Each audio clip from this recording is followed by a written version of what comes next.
അപ്പോൾ നമ്മൾ KSTA മലപ്പുറം ജില്ലാ കമ്മിറ്റി നടത്തുന്ന കേടെക് ട്രെയിനിങ്ങിലേക്ക് എല്ലാവർക്കും സ്വാഗതം. ഞാൻ 2-3 ദിവസമായി ഇപ്പോൾ മലപ്പുറത്ത് തന്നെ ഉണ്ട്. അപ്പോഴാണ് ഇങ്ങനെ ഒരു ക്ലാസ് എടുക്കണമെന്ന് എന്നോട് നമ്മുടെ ഷെറീഫ് സാർ പറഞ്ഞത്. ഏതായാലും I am glad to meet all of you. Good evening from the very beginning. So today I am going to discuss some aspects of English language questions that may figure in KTET exam. അപ്പോൾ ഇവിടെ ഉള്ളത് KTET എക്സാമിന്റെ ഏതൊക്കെ കാറ്റഗറിക്കാരാണ് ആർക്കും പറയാൻ പറ്റുമോ? Category 1 ഉണ്ടോ? 2 and 3. Category 2 and 3 ആണ്. അപ്പൊ 3 ആവുമ്പോൾ HST ആണ് അല്ലേ? മെയിൻ സബ്ജക്റ്റ് ആണ് അല്ലേ? 3-കാരെങ്കിലും സംസാരിക്കൂ. കാറ്റഗറി 3 ആരും ഇല്ലേ? ഹൈസ്കൂൾ വിഭാഗത്തിൽപ്പെട്ട ആളുകളാണ്. ഓക്കെ. അപ്പോൾ ഞാൻ ആദ്യം ഒരു ചോദ്യം ചോദിക്കാം. എന്താണ് ഒരു മൊഡ്യൂൾ എന്ന് പറഞ്ഞാൽ? Module is dash. What is A module? കേൾക്കാമോ? എന്താണ് ഒരു മൊഡ്യൂൾ? ട്രെയിനിങ് മൊഡ്യൂൾ എന്നൊക്കെ പറയാറില്ല. എന്താണ് മൊഡ്യൂൾ? ഞാൻ 4 ഓപ്ഷൻ തരാം. A work of an author prescribed for study, one of the separate parts of a course of study, a rough framework of a syllabus, a question bank. Rough study of the syllabus. ഏതാണ്? Rough framework of the syllabus. Work of an author prescribed for a study, അത് A ആണ്. One of the separate parts of a course of study, a rough framework of a syllabus. Option B. A question bank. ഏതാണ് correct answer? B ആണോ correct answer? Correct answer B തന്നെയാണ്. One of the separate parts of a course of study. അല്ലേ? ഒരു course of സ്റ്റഡിയുടെ 4-5 പാർട്ടുകൾ ഉണ്ടാവും. അതിന്റെ ഒരു പ്രധാനപ്പെട്ട പാർട്ടുകളെയാണ് module എന്ന് പറയുന്നത്. ഇപ്പോഴ് പ്രൈമറി തലത്തിലും ഹൈസ്കൂൾ തലത്തിലും നമ്മൾ ടീച്ചിങ് മാനുവൽ തയ്യാറാക്കുമ്പോൾ ഒരു 40 മിനിറ്റിലേക്കുള്ള ടീച്ചിങ് മാനുവൽ അല്ല തയ്യാറാക്കുന്നത്. അതിന് പകരം നമ്മൾ എന്ത് ചെയ്യും? 2-3 ക്ലാസ്സുകളിലേക്കുള്ള മൊഡ്യൂളുകളാണ് തയ്യാറാക്കുന്നത്. മൊഡ്യൂളർ ഫോമിലാണ്. അപ്പൊ മൊഡ്യൂൾ എന്ന് പറഞ്ഞാൽ one of the separate parts of A course of study, separate parts of A unit എന്ന് വേണമെങ്കിൽ പറയാം. അതാണ് കറക്റ്റ് ആൻസർ. ഇനി രണ്ടാമത്തെ ചോദിക്കാം. ഞാൻ ഗ്രാമറിലേക്ക് കടക്കാനാണ് ഇന്ന് ഉദ്ദേശിക്കുന്നത്. അതിന്റെ ആദ്യമായിട്ട് നിങ്ങളുടെ ഒരു ചെക്കിംഗ് ആണ് നടത്തുന്നത്. രണ്ടാമത്തെ, an effective teaching aid is one which. effective teaching aid എന്നാൽ എന്ത്? Activates all the faculties of the learner, is colored and attractive, is visible to the learner in the class, is easy to prepare and upload. അതായിരിക്കും First one ആണ്. A ആണ് correct. Activates all the faculties of the learner. What do you mean by all the faculties of the learner? ലേണറുടെ എല്ലാ faculties എന്ന് പറഞ്ഞാലോ എന്നർത്ഥം അവന്റെ എല്ലാ ഇന്ദ്രിയങ്ങളെയും, എല്ലാ കഴിവുകളെയും, ഒബ്സർവേഷൻ, അവന്റെ തിങ്കിങ്, അതിന്റെ സൗണ്ട്, ഇതൊക്കെ കൂടിയതാണ്. അപ്പൊ activates all the faculties of the learner. Faculties means all the എല്ലാ അവയവങ്ങളും അല്ലെങ്കിൽ എല്ലാ ചിന്താധാരകളും എന്ന അർത്ഥത്തിലാണ്. അടുത്തത് ടെസ്റ്റ് കുറച്ചുകൂടി option കൂടുതലുള്ളതാണ്. Which of the following skills are needed by the teacher to adapt effectively with the classroom teaching learning process? ഒരിക്കൽ കൂടി, which of the following skills are needed by a teacher to adapt effectively with the classroom teaching learning process? അതിലൊന്ന് knowledge of technology. Number 2, only knowledge of technology. Number 2, use of technology in teaching learning. 3, knowledge of student needs. 4, content mastery. അതിൽ ഒന്ന് പറയുന്നത് A പറയുന്നത് 1 and 3.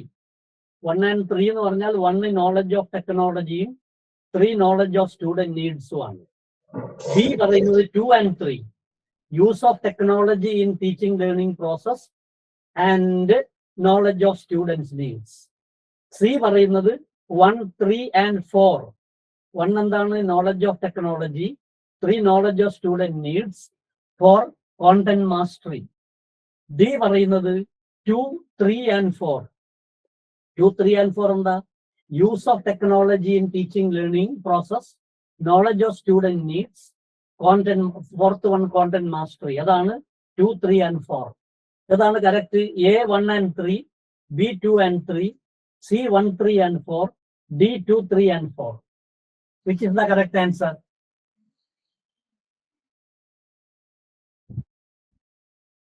Question മനസ്സിലായിട്ടില്ലേ? Do I need to repeat again?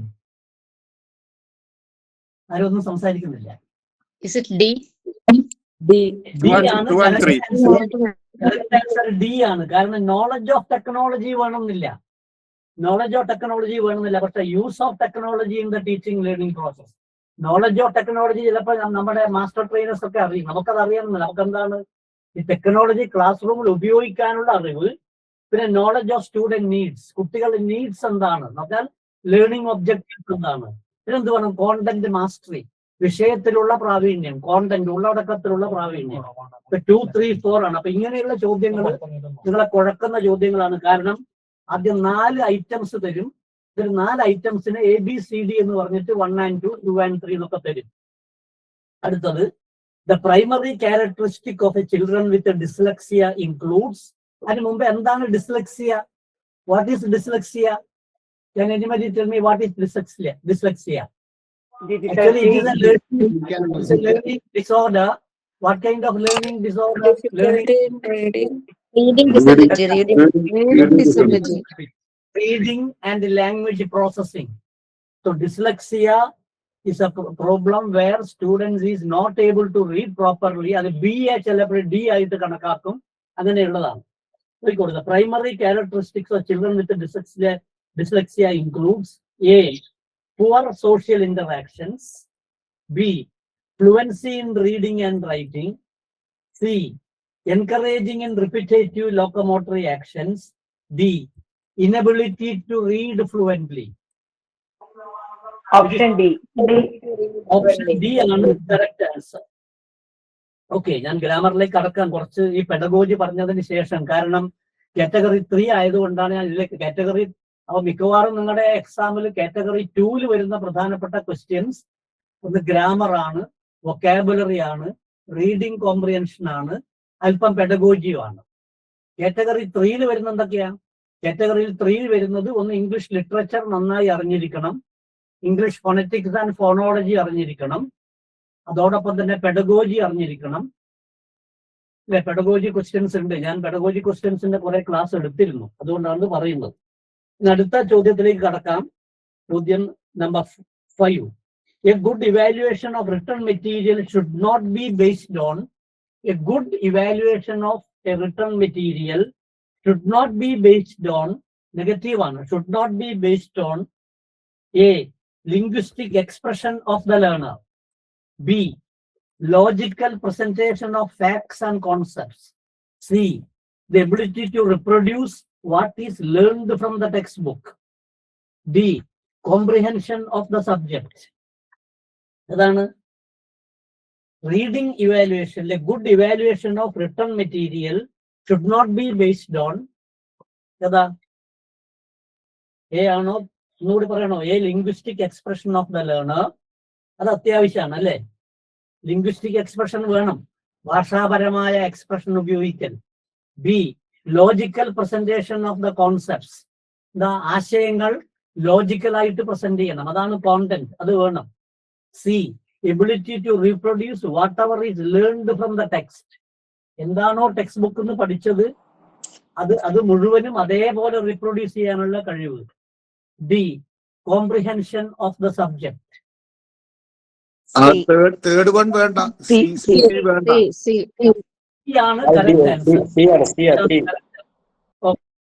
Okay, D അല്ല, C ആണ്. D comprehension വേണം, സബ്ജക്റ്റിന്റെ ഉള്ള അറിവ് വേണം. സി ആണ്. അടുത്തത്, continuous and comprehensive evaluation measures which of the following. CCE ഏതാണ്? താഴെ പറയുന്ന ഏതാണ് മെഷർ ചെയ്യുന്നത്? Holistic development of the learner, development of creativity, development of experience, development of divergent thinking. Holistic സമഗ്ര Holistic, വികാസമാണ്, holistic. കുട്ടിയുടെ സമഗ്ര വികാസമാണ്, ഹോളിസ്റ്റിക് ഡെവലപ്മെന്റ് ആണ്. 7, the term PSRN, എല്ലാം ക്യാപിറ്റൽ ആണ്, PSRN. The term PSRN development implies, ഇത് ചെറിയ കുട്ടികൾക്കാണ്, ചെറിയ കുട്ടികൾക്ക് PSRN വേണം എന്ന് പറയാറുണ്ട്. എന്താണ് PSRN? A, problem solving, reasoning, numeracy. B, problem solving, relationship, numeracy. C, perceptual skills, reasoning, numeracy. D, perceptual skill, reasoning, relationship. അതാണ് എ ആണോ, ബി ആണോ, സി ആണോ, ഡി ആണോ? PSRN ചോദിച്ച ചോദ്യമാണ്, കേട്ടറ്റിൽ വന്ന ക്വസ്റ്റ്യൻ ആണ്. എന്താണ് PSRN എന്ന് പറഞ്ഞാൽ?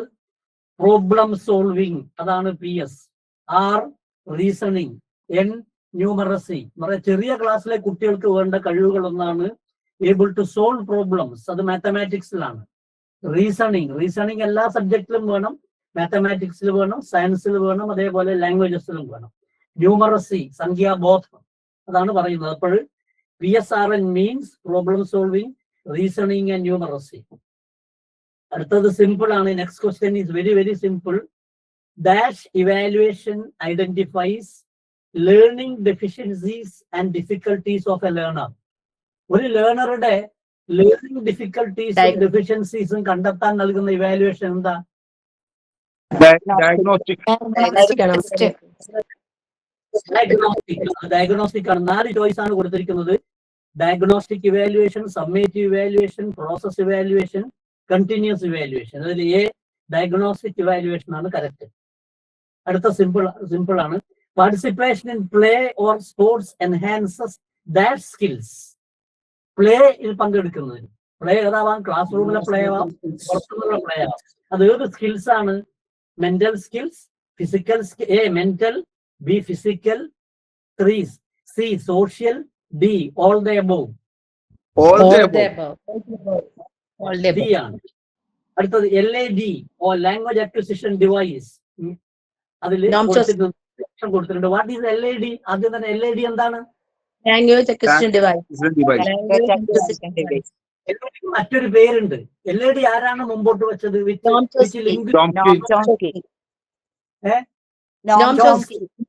Noam Chomsky. ഓക്കെ, LADക്ക് മറ്റൊരു പേരുണ്ട്, ചോംസ്കി. പിന്നീട് ആദ്യം LAD എന്ന് പറഞ്ഞത്, പിന്നീട് അദ്ദേഹം അതിനെ വേറൊരു രൂപത്തിൽ പറഞ്ഞു. എന്താണ്? Universal grammar. യൂണിവേഴ്സൽ ഗ്രാമർ എന്ന് പറഞ്ഞു. പിന്നീട് അദ്ദേഹം അതിനെ പ്രിൻസിപ്പിൾസ് ആൻഡ് പാരാമീറ്റേഴ്സ് എന്ന് പറഞ്ഞു, അല്ലേ? അപ്പൊ നിങ്ങൾ ഇത് ഓർമ്മിച്ച പ്രിൻസിപ്പിൾസ് ആൻഡ് പാരാമീറ്റേഴ്സ് തിയറി നിങ്ങൾ പഠിക്കണ്ട. പ്രിൻസിപ്പിൾസ് അത് പിന്നെ വേണ്ട, നിങ്ങൾ ഇത് രണ്ടും ഓർമ്മിച്ചാൽ മതി. LAD എന്ന് പറയുന്നതാണ് യൂണിവേഴ്സൽ ഗ്രാമർ. അപ്പൊ എന്താ ചോംസ്കി പറഞ്ഞ എന്താ? അതുവരെ ചോംസ്കിയും അതുവരെയുള്ള ബിഹേവിയറിസ്റ്റ് അപ്രോച്ചും തമ്മിലുള്ള പ്രധാന വ്യത്യാസം എന്താ? അതുവരെയുള്ള ബിഹേവിയറിസ്റ്റുകൾ, അതായത് സ്കിന്നർ വരെയുള്ള ബിഹേവിയറിസ്റ്റുകൾ ആരല്ല? പാവ്ലോ മുതൽ വാറ്റ്സൺ, തോൺഡൈക്ക്, ഒടുവിൽ സ്കിന്നർ വരെയുള്ള എല്ലാ സൈക്കോളജിസ്റ്റും പറഞ്ഞത് ലാംഗ്വേജ് സംതിങ് ഔട്ട് ആണ്, പുറത്തുനിന്നുള്ളിലോട്ട് വരുന്നതാണ്. Language something outside. കുട്ടിയുടെ ബ്രെയിൻ ഒരു ക്ലീൻ സ്ലൈറ്റ് പോലെയാണ്. ആ ക്ലീൻ സ്ലൈറ്റിലേക്ക് എല്ലാം എഴുതി പഠിപ്പിക്കേണ്ട ആള് മാത്രമാണ് ടീച്ചർ എന്നാണ് അതുവരെയുള്ള ബിഹേവിയറിസ്റ്റുകൾ പറയുന്നത്. അങ്ങനെയുള്ള പാറ്റേൺ പ്രാക്ടീസിലൂടെ ലാംഗ്വേജ് ഒരു ബിഹേവിയർ ആണ് എന്നാണ് ഇവർ പറഞ്ഞിരിക്കുന്നത്. പക്ഷേ ഇതിന് ബദലായിട്ടാണ് ചോംസ്കി തന്റെ ഇന്നേറ്റ്നെസ് തിയറി. എന്താണ് ഇന്നേറ്റ്നെസ് തിയറി? ഇന്നേറ്റ്നെസ് തിയറി എന്ന് കേട്ടിട്ടുണ്ടോ? ഇന്നേറ്റ്നെസ് എന്താ? ഇന്നേറ്റ്നെസ് തിയറി ലാംഗ്വേജ് ബ്രെയിനിൽ ജന്മന ഉള്ള ഒരു സിദ്ധിയാണ്, അല്ലേ? Every child has the innate ability to learn any number of languages, every child. പക്ഷെ എന്ത് വേണം? ടീച്ചറുടെ റോൾ എന്താണ്? അതിന്റെ അർത്ഥം ടീച്ചർ ആവശ്യമില്ല എന്നാണോ? അതൊരു അനോളജി ഞാൻ പറയാം. Suppose there is a seed and there is a farmer. Farmer എന്ത് ചെയ്യും? ആ സീഡിന് ജന്മന മുളക്കാനുള്ള കഴിവ് സീഡിന്റെ അകത്തുണ്ട്. The seed has the biological potential to grow and develop, but the farmer has to provide the favorable conditions.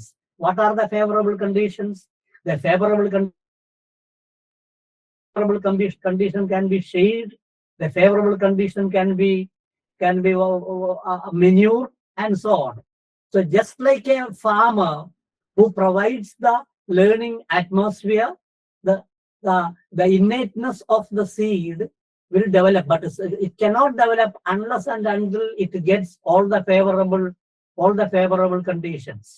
ഇതുപോലെ വേണമെങ്കിൽ പറയാം, ഒരു പൗൾട്രി ഫാമർക്ക് അറിയാം ഈ മുട്ട വിരിഞ്ഞു വരുമെന്നറിയാം, പക്ഷെയോ അങ്ങനെ വിരിയില്ല. വിരിയാനുള്ള അതിന്റെ LAD, അതിന്റെ ജന്മനായുള്ള ബയോളജിക്കൽ എൻറ്റിറ്റി ആ എഗ്ഗിലുണ്ട്. പക്ഷെ എന്ത് വേണം? അതിനാവശ്യമായ ടെമ്പറേച്ചർ കൊടുക്കണം. അതേപോലെയാണ് ലാംഗ്വേജ് അക്വിസിഷനും. ലാംഗ്വേജ് അക്വിസിഷൻ എന്താണ്? കുട്ടിക്ക് ജന്മനാ ലാംഗ്വേജ് പഠിക്കാനുള്ള യൂണിവേഴ്സൽ ഗ്രാമർ അല്ലെങ്കിൽ ലാംഗ്വേജ് അക്വിസിഷൻ ഡിവൈസ് ബ്രെയിനിലുണ്ട്. പക്ഷെ എന്താണ് കൊടുക്കേണ്ടത്? അതിനാവശ്യമായ സിറ്റുവേഷൻസ് കൊടുക്കണം, അല്ലെ? അതിനാവശ്യമായ കോംപ്രിഹെൻസിബിൾ ഇൻപുട്ട് കൊടുക്കണം. അതാരാ പറഞ്ഞത്? ആരാ കോംപ്രിഹെൻസിബിൾ ഇൻപുട്ട് തിയറി മുമ്പോട്ട് വെച്ചത്? Who put forward the theory of comprehensible input? അറിയോ? അദ്ദേഹത്തിന്റെ പേര് കേട്ടിട്ടുണ്ടോ? Stephen Krashen. കേട്ടിട്ടുണ്ടോ സ്റ്റീഫൻ ക്രാഷൻ? ആരും ഒന്നും സംസാരിക്കുന്നില്ല.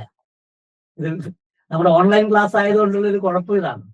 സ്റ്റീഫൻ ക്രാഷന്റെ ഒരു തിയറിയാണ് കോംപ്രിഹെൻസിബിൾ ഇൻപുട്ട് തിയറി. അപ്പൊ ഞാൻ പറയുന്നത് നിങ്ങൾക്ക് മനസ്സിലാവുന്നുണ്ടെങ്കിൽ എന്റെ ഇൻപുട്ട് കോംപ്രിഹെൻസിബിൾ ആണ്, അണ്ടർസ്റ്റാൻഡബിൾ ആണ്. Comprehensible means understandable. So Stephen Krashen said that language acquisition takes place if what the teacher says, if the learners are able to understand, if the learners are able to comprehend, then there is learning. അതാണ് അദ്ദേഹം language ലേണിങ്ങിനെയും language അക്വിസിഷനെയും അദ്ദേഹം രണ്ടായി തരംതിരിച്ചത്. അതും ഇദ്ദേഹമാണ് language acquisition versus language learning. What is language acquisition? Language acquisition is the process of subconsciously acquiring the language using the LAD or using the universal grammar. So language acquisition is a subconscious process. What is language learning? Language learning എന്ന് പറഞ്ഞാൽ നമ്മൾ സ്കൂളുകളിൽ ചെയ്യുന്നതാണ്. ക്ലാസ്സിൽ പോകുന്നു, ഒരു പുസ്തകമുണ്ട്, ഒരു ടീച്ചർ ഉണ്ട്, എന്നിട്ട് പഠിപ്പിക്കുന്നു.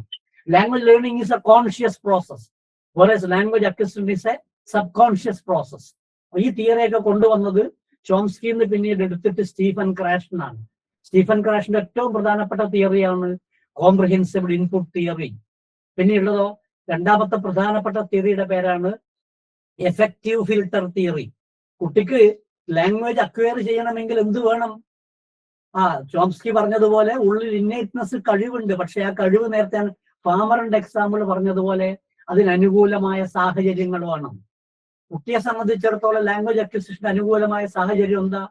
ഒന്ന്, കുട്ടിക്ക് മനസ്സിലാവുന്ന ഇൻപുട്ട് ആയിരിക്കണം. Teacher talk has to be understandable and comprehensible. Second one എന്താണ്? Second one is the teacher എന്തായിരിക്കണം? കുട്ടിയുടെ എഫക്റ്റീവ് ഫിൽട്ടർ താഴ്ത്തണം. കുട്ടിക്ക് യാതൊരുവിധ ഭയവും ഉണ്ടാവാൻ പാടില്ല, യാതൊരുവിധ കൺഫ്യൂഷനോ ആകാംക്ഷയോ ഉണ്ടാവാൻ പാടില്ല. അത് താഴ്ത്തിക്കൊണ്ട് ഏറ്റവും കുറഞ്ഞതാണ് കുട്ടിയുടെ ഉത്കണ്ഠ, ഏറ്റവും കുറഞ്ഞതാണ് കുട്ടിയുടെ പേടി. അങ്ങനെ അത് വളരെ കുറച്ചിട്ട് വളരെ ഫ്രണ്ട്ലി ആയ അറ്റ്മോസ്ഫിയർ ഉണ്ടെങ്കിൽ കുട്ടി പഠിക്കും. അതിന്റെ പേരാണ് എഫക്റ്റീവ് ഫിൽട്ടർ തിയറി. അപ്പൊ സ്റ്റീഫൻ ക്രാഷന്റെ രണ്ട് തിയറി ഓർമ്മിക്കുക. ഒന്ന് comprehensible input theory. That means if the teacher gives them understandable input, comprehensible input, then they will learn. If the classroom is very calm and the teacher is very friendly and without any anxiety, then the child will be able to learn.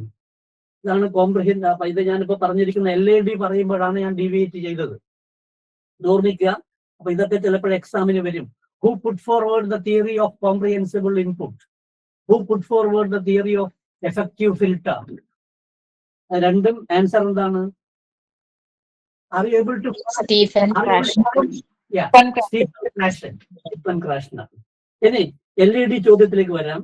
LED or language acquisition device is അതൊക്കെ ഒന്ന് is biologically determined. അത് correct ആണോ incorrect ആണോ? Correct ആണോ? Biologically determined തന്നെയാണ് ഞാൻ ഇപ്പോഴും പറഞ്ഞുകൊണ്ടിരിക്കുന്നതാണ്. കാരണം മനുഷ്യന് ജൈവികമായിട്ട് ബയോളജിക്കൽ ആയിട്ടാണ് ബ്രെയിനിൽ കുട്ടി ജനിക്കുമ്പോ തന്നെ LAD ഉള്ളത്. B constructs an internal grammar. Subhadra KP അവര് ഒന്ന് സ്ക്രീൻ മിറർ ഒന്ന് ഓഫ് ചെയ്യാം. സുഭദ്ര പ്ലീസ് ആ സ്ക്രീൻ മിറർ ഷെയർ ഓഫ് ചെയ്യൂ. ചെയ്തില്ലേ? ഓക്കെ. രണ്ടാമത്തേത് കൺസ്ട്രക്ട് ഇന്റേണൽ ഗ്രാമർ. എന്താണ് ഇന്റേണൽ ഗ്രാമർ എന്ന് പറഞ്ഞാൽ? Universal grammar. അത് നിർമ്മിക്കും, അതും കറക്റ്റ് ആണ്. C acquires language naturally. D all the above. അപ്പൊ LAD എന്ന് പറഞ്ഞാൽ എന്താ? LAD means it is biologically determined. LAD means it constructs internal grammar. LAD means acquires language naturally. LAD means all the above. അതാണ്. ഇനി അടുത്തത് നിങ്ങൾ exam പഠിച്ചിട്ടുണ്ടാവുമെന്ന് അറിയില്ല. A language learning method based on the coordination of speech and action is called dash. A language learning method based on coordination of speech and action is called dash. A. Community language learning. B. Total physical response. C. Silent way. D. Direct method. Total physical. TPR, total physical response എന്താണ്? Teacher പറയും put up your hands, അപ്പൊ കുട്ടികൾ കൈ ഉയർത്തണം. Sit down, അപ്പൊ എല്ലാവരും ഇരിക്കണം. ടീച്ചറുടെ കമാൻഡ് കേട്ടിട്ട് അതിനനുസരിച്ച് ഫിസിക്കൽ ആക്ഷൻ ചെയ്യുന്നതിന്റെ പേരാണ് TPR. ആരാണ് TPR സജസ്റ്റ് ചെയ്ത ആളാരാ അറിയോ? Who suggested TPR? ആരാണ്? ജെയിംസ് ആഷർ. JAMESASHER. ജെയിംസ് ആഷർ ആണ് ടോട്ടൽ ഫിസിക്കൽ റെസ്പോൺസ് എന്നുള്ള ഒരു കാഴ്ചപ്പാട് മുമ്പോട്ട് വരുന്നത്. ഇപ്പൊ നമ്മൾ ചെയ്യുന്നുണ്ട്, പ്രൈമറി ക്ലാസ്സിലൊക്കെ ചെയ്യാം, ഏത് ക്ലാസ്സിലും ചെയ്യാം. കുട്ടികളോട് ഒരു സ്റ്റോറിയിലെ ചില സെന്റൻസ് പറഞ്ഞിട്ട് ആ സെന്റൻസ് പോലെ ആക്ട് ചെയ്യാൻ പറയാം. ഉദാഹരണമായിട്ടോ, ഒരു ടാപ്പ് തുറക്കുന്നു വെച്ചോ, ഓപ്പൺ ദ ടാപ്പ്, അപ്പൊ കുട്ടിയെ കൈകൊണ്ട് കാണിക്കാം. ദെൻ വാഷ് യുവർ ഫേസ്, അപ്പൊ കുട്ടികളുടെ മുഖം വാഷ് ചെയ്യുന്നത് കാണിക്കാം. Then take the towel, towel എടുക്കുന്ന കാണിക്കാം. Using the towel wipe your face, കുട്ടിക്ക് വൈപ്പ് യുവർ ഫേസ് ചെയ്യാം. അങ്ങനെ ടീച്ചറുടെ കമാൻഡിനനുസരിച്ച് നടക്കുന്നതാണ് ടോട്ടൽ ഫിസിക്കൽ റെസ്പോൺസ്. ഇതിന്റെ പേരാണ് TPR. ജെയിംസ് ആഷർ ആണ് ഇത് പുട്ട് ഫോർവേഡ് ചെയ്തത്. അതായത് students response to physical students listen and respond using physical actions. അടുത്ത വേറെ രണ്ടിടത്തിന്റെ പേര് കൂടി പറഞ്ഞു. എന്താണ് സൈലന്റ് വേ? എന്താണ് സൈലന്റ് വേ? സൈലന്റ് വേ എന്താണ്? Silent way is also teaching. Minimum talking by the teacher. Minimum talking by the teacher, and the teacher basically uses color charts, word charts, sound, colors, etc. And teacher talks only very little, but it is only a sort of self-learning by the learners. And what about another one is called Suggestopedia. What is Suggestopedia? ആരാണ് ഈ silent വേയുടെ who put forward the methodology of silent way? ആരാണ്?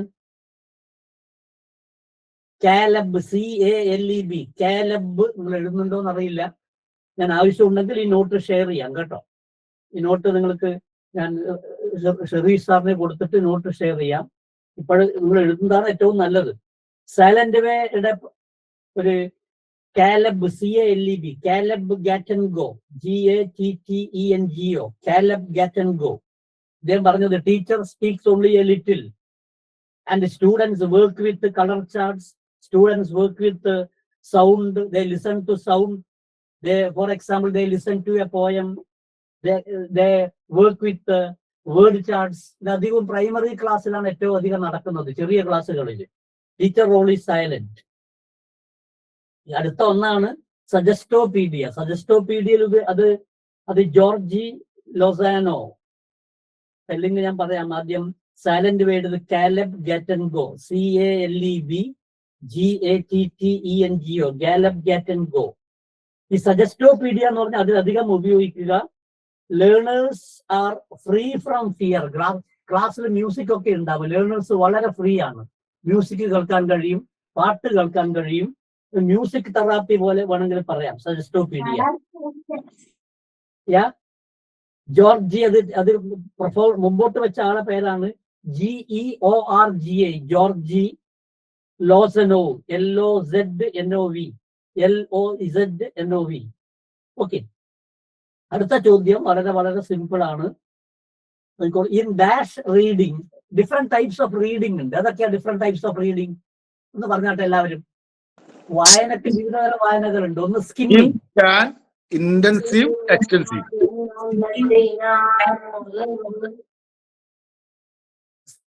Somebody please. ആരാണ്? Hajara അജറ. Skimming ആണ്, scanning ആണ്, intensive reading ആണ്, extensive reading ആണ്. ഓരോന്ന് ഉദാഹരണം പറഞ്ഞാട്ടെ. സ്കിമ്മിങ്ങിന് ഉദാഹരണം പറഞ്ഞാട്ടെ. നമ്മൾ രാവിലെ പത്രം എടുത്തിട്ട് നോക്കുമ്പോൾ നമ്മൾ ഡീറ്റെയിൽഡ് ആയിട്ട് വായിക്കൂല, അതിന്റെ തലക്കെട്ടുകൾ മാത്രം വായിക്കും. അതിന്റെ പേരാണ് സ്കിമ്മിങ്. ഇനി സമയം കിട്ടുമ്പോഴോ നമ്മളെല്ലാം കൃത്യമായിട്ട് വായിച്ചിട്ട് ഓരോന്നിനും മാർക്ക്, കലോത്സവത്തിൽ ആർക്ക് ഇന്നതിൽ പ്രൈസ് കിട്ടി എന്നൊക്കെ വായിക്കും. Skimming is an meaning four overall information and scanning is reading four specific information. നമ്മളൊരു ഡിക്ഷണറിയിൽ ഒരു വാക്കിന്റെ അർത്ഥം നോക്കുമ്പോൾ അത് സ്കാനിങ് ആണ്. അല്ലെങ്കിൽ ഒരു എൻസൈക്ലോപീഡിയയിൽ ഒരു പ്രത്യേക കാര്യം നോക്കുമ്പോൾ സ്കാനിങ് ആണ്. ഒരു കഥ വായിച്ചിട്ട് അതിന്റെ പ്രത്യേക കഥാപാത്രത്തിന്റെ പേര്, ആരാണ് അതിന്റെ വില്ലൻ എന്ന് നോക്കുമ്പോൾ ഇത് വായിച്ചിട്ട് അത് സ്കാൻ ചെയ്യും. So skimming is reading for example, what's called only for specific, only for general, it's called skimming. Scanning is for specific information. എന്താണ് ഇന്റൻസീവ് റീഡിങ്ങും എക്സ്റ്റെൻസീവ് റീഡിങ്ങും? ഒരു നോവൽ റീഡ് ചെയ്യുന്ന എങ്ങനെ ഒരു ടെക്സ്റ്റ് ബുക്ക് റീഡ് ചെയ്യുന്ന പോലെയാണോ? ടെക്സ്റ്റ് ബുക്ക് റീഡ് ചെയ്യുന്നതാണ് intensive reading. ഒരു novel ആണെങ്കിൽ അത് നമ്മൾ വെറും ആസ്വദിക്കാൻ വേണ്ടി മാത്രം വായിക്കുന്നതാണ്, അത് എക്സ്റ്റെൻസീവ് റീഡിങ്. വേറെ റീഡിങ് കൂടി ഉണ്ട്, ഞാൻ വായിക്കാം. അതാണ് ഇപ്പൊ വായിക്കാൻ പോകുന്നത്. In that reading, we make objective and informal judgment with regard to a text. Literal reading, creative reading, critical reading, D, informal reading. അതാണ് നമ്മൾ ഇപ്പൊ എവിടെയാണ് ഇൻഫോർമൽ ജഡ്ജ്മെന്റ് ഒരു ടെക്സ്റ്റിനെ കുറിച്ചിട്ട് കൊണ്ടുവരുന്ന ഏതുതരം വായനയിലാണ്? Critical. ഏതാണ്? ലിറ്ററൽ ആണോ? ലിറ്ററൽ എന്ന് പറഞ്ഞാൽ വെറും സാധാരണ മീനിങ് അറിയാൻ വേണ്ടിയുള്ള വായന. ക്രിയേറ്റീവ് റീഡിംഗ് ആണോ? ക്രിട്ടിക്കൽ റീഡിംഗ് ആണോ? ഇൻഫോർമൽ റീഡിംഗ് ആണോ? Answer is critical reading. Critical reading എന്ന് പറഞ്ഞാൽ വളരെ ബുദ്ധിമുട്ടുള്ള റീഡിംഗ് ആണ്. ആരാ ഈ ക്രിട്ടിക്കൽ പെഡഗോജി അല്ലെങ്കിൽ ക്രിട്ടിക്കൽ തിയറി കൊണ്ടുവന്നത്? ആരാ? Who put forward the theory of critical pedagogy? Is A Brazilian priest. What is his name? Paulo Freire. Paulo Freire put forward the theory of critical reading. കാരണം എന്താ? ഒരു ടെക്സ്റ്റിനെ വിവിധ രീതിയിൽ വായിച്ചെടുക്കണം. അതിന്റെ gender രീതിയിൽ വായിച്ചെടുക്കണം, അതിന്റെ സോഷ്യോളജിക്കൽ രീതിയിൽ വായിച്ചെടുക്കണം. അങ്ങനെ ഒരു ടെക്സ്റ്റിനെ വിവിധ തലത്തിൽ വായിച്ച് അതിനെ ക്രിട്ടിക്കലായിട്ട് ചെയ്യുന്നതിന്റെ പേരാണ് ക്രിട്ടിക്കൽ റീഡിംഗ്. ക്രിട്ടിക്കൽ റീഡിംഗ് കൊണ്ടുവന്നത് ഒരു മാർക്സിസ്റ്റ് ദാർശനികനും ഒക്കെ പറയാവുന്ന ഒരു പൗലോ ഫ്രയർ ആണ്. He's from Brazil. അടുത്തത്, which among the following language learning theories is wrongly matched? ഞാൻ ഒരു 4 ലാംഗ്വേജ് ലേണിംഗ് തിയറീസ് പറയാം. അതിലൊന്ന് Skinner and the theory of behaviorism, Krashen and the theory of input hypothesis അല്ലെങ്കിൽ input theory, Chomsky and universal grammar, Bloomfield and acculturation model. ഏതാണ് തെറ്റ്? Skinner behaviourist ആണോ? Correct ആണോ? Yes or no? Yes, Skinner is behaviorist. Skinner and the theory of behaviorism is correct. Krashen and input hypothesis or input theory. Ready ആണ്, ശരി answer. Chomsky and universal grammar. Correct ആണോ? Fully correct. Bloomfield and acculturation model. ആരാണ് Bloomfield? Bloomfield ആരാണ്? എന്ന് പറയും. ടാക്സോണമിന്റെ ആള്. അത് വേറെ അത് ബ്ലൂമാണ്. ബെഞ്ചമിൻ ബ്ലൂം ആണ്. Benjamin Bloom of Chicago University categorized it into cognitive domain, affective domain, psychomotor domain. അത് ഇവാലുവേഷനിൽ പഠിക്കുന്നതാണ് ബെഞ്ചമിൻ ബ്ലൂം. ഇത് ബ്ലൂംഫീൽഡ് ആണ്. ബ്ലൂംഫീൽഡ് എന്ന് പറഞ്ഞാൽ 1900 ജീവിച്ച ഏറ്റവും പ്രശസ്തനായ സ്ട്രക്ചറൽ ലിംഗ്വിസ്റ്റ് ആണ്.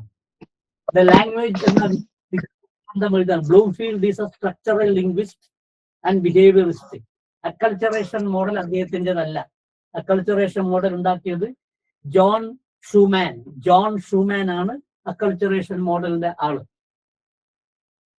ഒരു മിനിറ്റ്, ഒരു ഫോൺ എടുത്തോട്ടെ. സോറി. ഹലോ,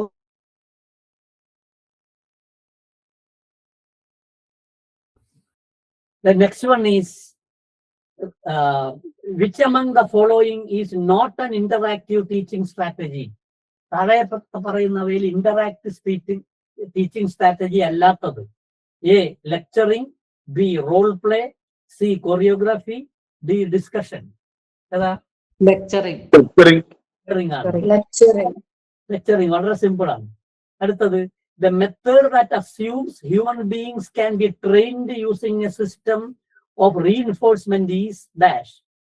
മനുഷ്യന്മാരെ തുടർച്ചയായി ആവർത്തിച്ച് പറഞ്ഞ് പഠിപ്പിക്കുന്ന ഒരു ഹ്യൂമൻ ബീങ്ങിനെ അങ്ങനെ പഠിപ്പിക്കാമെന്ന് വിശ്വസിക്കുന്ന ഒരു മെത്തേഡാണ് Suggestopedia, audio lingual method, TPR, the silent way.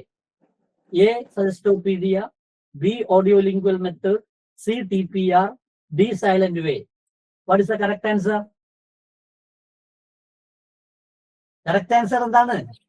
Audio lingual method ആണ് ബിഹേവിയറിസത്തിന്റെ പുറകിൽ. ആരാണ് റീഇൻഫോഴ്സ്മെന്റ് എന്ന തിയറി കൊണ്ടുവന്നാരാ ബിഹേവിയറിസത്തിന്? റഷ്യൻ ശാസ്ത്രജ്ഞനാണ്, സൈക്കോളജിസ്റ്റ് ആണ് പാവ്ലോവ്. പറഞ്ഞിരിക്കുന്ന റീഇൻഫോഴ്സ്മെന്റും അതേപോലെ വേറെന്തുകൂടി വേണോ, റൈസ് ഒക്കെ കൊടുത്താൽ മതി കുട്ടിക്ക് തുടർച്ചയായി ചെയ്യുക. അവർ എലിയൊക്കെ കൂട്ടിലിട്ടാണ് പരീക്ഷണം നടത്തിയത്, പട്ടിക്കൊക്കെ ഫുഡ് കൊടുത്തിട്ട്, അല്ലേ? അപ്പൊ ഇതിന്റെ ആൻസർ ഓഡിയോ ലിംഗ്വൽ മെത്തേഡ് ആണ്. Audio lingual method listening and reading ആണ് ഏറ്റവും പ്രധാനപ്പെട്ടത്. ലിസണിങ്ങും റീഡിങ്ങും ആവർത്തിച്ച് പഠിക്കാം എന്നാണ് പിന്നീട് സ്കിന്നറും പറഞ്ഞിരിക്കുന്നത്, അല്ലെ? സ്കിന്നറും അതാണ് പറഞ്ഞിരിക്കുന്നത്. അപ്പോൾ ഇതിന്റെ ആൻസർ അതാണ്.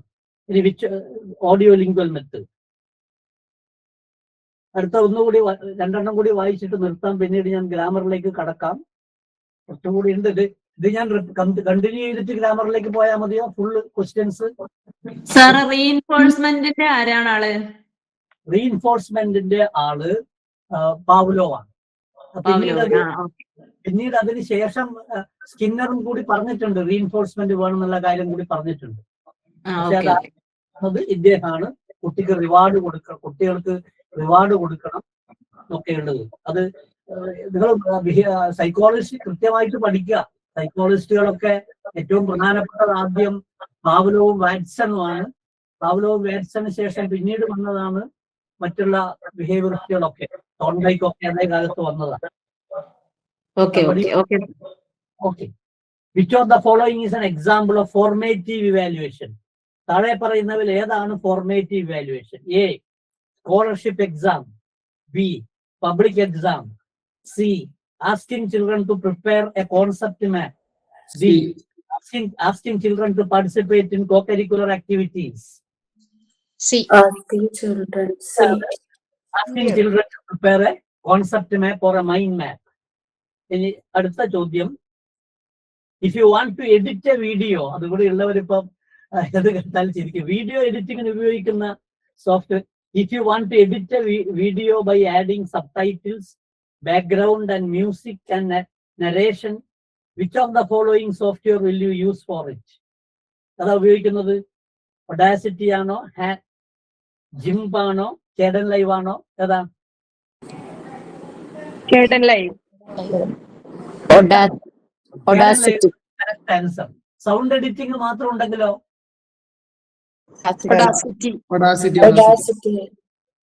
ഇതൊക്കെ ചെയ്യുന്നുണ്ടോന്ന് അറിയില്ല.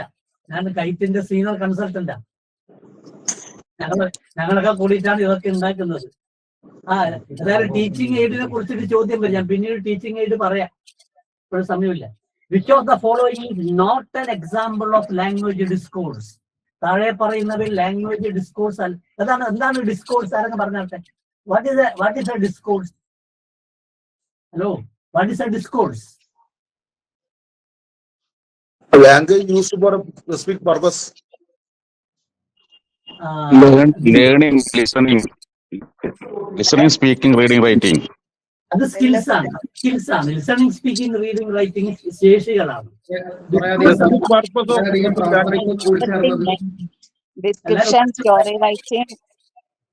ഡിസ്കോഴ്സ് എന്ന് പറയുന്നത് ഞാൻ നടത്തുന്ന ഒരു ഡിസ്കോഴ്സ് ആണ്. സംഭാഷണം ഒരു ഡിസ്കോഴ്സ് ആണ്. ഒരു മുദ്രാവാക്യം വിളിക്കുന്ന ഒരു ഡിസ്കോഴ്സ് ആണ്. അല്ല, discourse can be oral or written. A meaningful oral or written piece of language is called a discourse. Discourse can be as short as a slogan, and as big as a very big novel like War and Peace or Mahabharata. Okay, discourse is a meaningful chunk of language. A meaningful chunk of language. എന്ന് പറഞ്ഞ discourse ആവില്ല. ABCD എന്ന് പറഞ്ഞ discourse ആവില്ല. പക്ഷെയോ it is A കാറ്റ് എന്ന് പറഞ്ഞാൽ ചിലപ്പോൾ ഡിസ്കോഴ്സ് ആയിരിക്കും, അല്ലെങ്കിൽ സൈലൻസ് പ്ലീസ് എന്ന് പറഞ്ഞ ഡിസ്കോഴ്സ് ആണ്. താഴെ പറയുന്നവര് ഡിസ്കോഴ്സ് അല്ലാത്തത് ഏത്?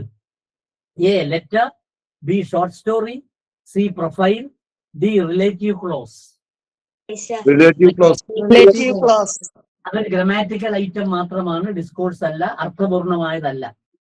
Next one, if a teacher introduces concepts and generalizations first to the learner, then he is following. I will repeat again.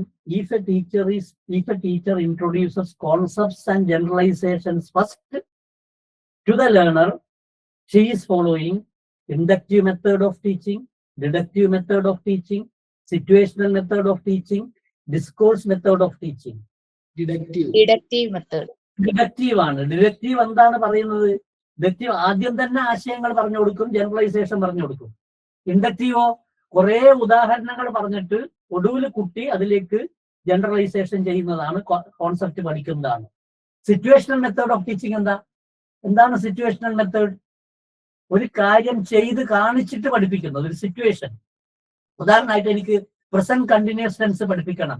അപ്പൊ ഞാൻ ഒരു ഡോർ ഇങ്ങനെ തുറക്കുന്നു, ഒരു കുട്ടിയോട് പറയുന്നു I am opening the door, I am opening the door, I am opening the door. Door മെല്ലെ മെല്ലെ മെല്ലെ തുറക്കുന്നു. അങ്ങനെ ചെയ്ത് കാണിക്കുന്നതാണ് സിറ്റുവേഷണൽ. സിറ്റുവേഷൻ ഉപയോഗിച്ച് ചെയ്ത് കാണിക്കുന്നതാണ് situational method of learning. What is the discourse method of teaching? Discourse method of teaching ആണ് ഇപ്പൊ കേരളം ഫോളോ ചെയ്യുന്നത്. കേരളം ഫോളോ ചെയ്യുന്ന ഇംഗ്ലീഷ് ലാംഗ്വേജ് പെഡഗോജി എന്താ പറഞ്ഞാട്ടെ? Which pedagogy Kerala follow now? Constructivist. Is it a DPR? Is it audio lingual learning? Is it discourse methodology? Kerala follows in English language teaching a learner-centered, activity-based, process-oriented, discourse-oriented pedagogy in social constructivist methodology. ഇതൊക്കെ ചേർന്നതാണ്. അതുകൊണ്ട് വേണമെങ്കിൽ ഇതിനെയൊക്കെ നമുക്ക് എന്ത് പറയാം? ഒരു mixed ആയ സാധനമാണ് നമ്മൾ ഫോളോ ചെയ്യുന്നത്. അതിൽ തന്നെ നമ്മൾ ഉപയോഗിക്കുന്നുണ്ട്, ഇതൊക്കെ ചെയ്യാം. Okay, so next one is very simple. The study of meaning in language is called dash. Semantics, B syntax, C morphology, D phonology. Semantics. Semantics. Then syntax എന്താണ്? What is syntax? Order of words. The correct order of sentence is called syntax. ഒരു സിൻടാക്ടീഷ്യന്റെ പേര് പറയാൻ പറ്റുമോ? സിൻടാക്സിനെ കുറിച്ച് ഏറ്റവും അധികം പഠിച്ച സിൻടാക്ടിക് structures എന്ന ബുക്ക് എഴുതിയതാരാ? Chomsky. നോം ചോംസ്കി ആണ് സിൻടാക്ടിക് സ്ട്രക്ചേഴ്സ് എന്ന ബുക്ക് എഴുതിയത്. പ്രിൻസിപ്പിൾസ് ആൻഡ് പാരാമീറ്റേഴ്സ് എന്ന പുസ്തകം എഴുതിയതൊക്കെ നോം ചോംസ്കി ആണ്. അപ്പൊ സിൻടാക്സ് എന്ന് പറഞ്ഞാൽ വാക്യഘടന. മോർഫോളജിയോ? മോർഫോളജി അതാ. What is the difference between syntax and morphology? Syntax എന്ന വാക്യഘടന അല്ലെ? ബോയ് എന്ന് പറയുന്നത് ബോയ്സ് നാക്കുന്നത്, അല്ലെങ്കിൽ വർക്ക് എന്ന് പറയുന്ന വേർബിനെ വർക്കിൽ നാക്കുന്നത്, അല്ലെങ്കിൽ വർക്കിംഗ് നാക്കുന്നത്. പദത്തിന്റെ ബുക്കിന്റെ പേര് ഒന്നുകൂടി പറയോ? സിൻടാക്സ് എന്ന് പറഞ്ഞ ബുക്കിന്റെ പേര്? syntactic structures. ചോംസ്കി 1959 60 അപ്പോൾ അതേ സമയത്ത് വന്ന മറ്റൊരു പുസ്തകമാണ് നമ്മുടെ അയാളുടെ പേര് ഞാൻ നേരത്തെ പറഞ്ഞല്ലോ, അതാണ് സ്കിന്നറുടെ ബുക്കിന്റെ പേരെന്താ? സ്കിന്നറിന്റെ വിഖ്യാതമായ പുസ്തകം വെർബൽ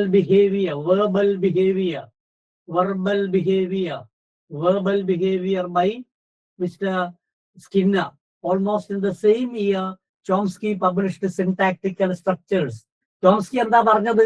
സിൻടാക്ടിക്കൽ സ്ട്രക്ചേഴ്സിൽ എന്ന ഗ്രന്ഥത്തിൽ എന്താ പറഞ്ഞത്? മനുഷ്യന്റെ ബ്രെയിനിൽ യൂണിവേഴ്സൽ ഗ്രാമർ ഉണ്ട്. യൂണിവേഴ്സൽ ഗ്രാമർ ഉണ്ട് എന്ന് പറഞ്ഞാലോ 10 15 ഗ്രാമർ നിയമങ്ങൾ ഉപയോഗിച്ച് വാക്യങ്ങൾ ഉണ്ടാക്കാനുള്ള കഴിവുണ്ട്. human brain has got the language acquisition device, or human brain has got the universal grammar. Universal grammar means the different permutations and combinations, different ways of making sentences. കുട്ടികൾക്ക് ഏത് തരം സെന്റൻസ് ഉണ്ടാക്കാൻ കഴിയും. ഞാൻ അവിടെ പോകുന്നു, ഞാൻ പോകുന്നു അവിടെ. അപ്പൊ മനുഷ്യന്റെ ബ്രെയിനിൽ എന്തുണ്ട്? ഇങ്ങനെയുള്ള കുറെ സിന്റാക്സുകൾ, ഇങ്ങനെയുള്ള കുറെ വാക്യഘടനകൾ ഉണ്ടാക്കാവുന്ന അത് ബ്രെയിനിലുണ്ട്. അതിനെയാണ് അദ്ദേഹം എന്ത് വിളിച്ചത് ലാംഗ്വേജ് അക്വിസിഷൻ ഡിവൈസ് അല്ലെങ്കിൽ യൂണിവേഴ്സൽ ഗ്രാമർ എന്ന് പറയുന്നത്. അതാണ്. അപ്പൊ the human mind is endowed with what is called universal grammar, and therefore we are capable of making any number of sentences. അത് ഏത് മീനിങ്ഫുൾ ആണ്, ഏത് ഗ്രമാറ്റിക്കൽ ആണ്, ഏത് അൺഗ്രാമാറ്റിക്കൽ ആണ് തിരിച്ചറിയാനുള്ള കഴിവും മനുഷ്യന്റെ ബ്രെയിനിലുണ്ട്. പക്ഷെ എന്ത് വേണം? അതിനാവശ്യമായ ലേണിംഗ് എൻവയോൺമെന്റ് ക്ലാസ് റൂമിൽ ഉണ്ടാക്കണം. അതാണ് അദ്ദേഹം അല്ലാതെ പിന്നീട് പറഞ്ഞത് ക്രാഷനാണ്. ഇനി അടുത്തത് an example of an objective question. ഇത് വളരെ സിമ്പിൾ ആണ്. An example of an objective question out of the following is dash. താഴെ പറയുന്നത് ഏതാണ് objective question? A true false question, B short answer question, C essay question, D open ended question. True or false ആണ്, അല്ലെങ്കിൽ MCQ ആണ്, multiple choice ആണ്. ഇത് കൊടുത്തിട്ടില്ല, ഇവിടെ ട്രൂ ഓർ ഫോൾസ് ആണ്. In inclusive education is dash stresses the need of finishing syllabus, focuses on integrating physical education, C upholding integration of different discipline, D celebrating diversity in classroom. D. എന്തുകൊണ്ടാണ് D celebration of diversity in classroom? അപ്പൊ ഉൾച്ചേർക്കൽ വിദ്യാഭ്യാസം അഥവാ inclusive class മുറി എന്ന് പറഞ്ഞാൽ class റൂമിലുള്ള, അതാണ് DPP കാലത്ത് 1996-97 പുതിയ പാഠ്യപദ്ധതി ഉണ്ടാക്കുമ്പോൾ നമ്മൾ ആദ്യം പറഞ്ഞത് എന്താ? ക്ലാസ്സിൽ 30 കുട്ടികളുണ്ടെങ്കിൽ 30 കുട്ടികളും എന്തായിരിക്കും? ഡൈവേഴ്സ് ആയിരിക്കും, വ്യത്യസ്തരായിരിക്കും. എല്ലാ കുട്ടിയും ഒരുപോലെയല്ല പഠിക്കുന്നത്.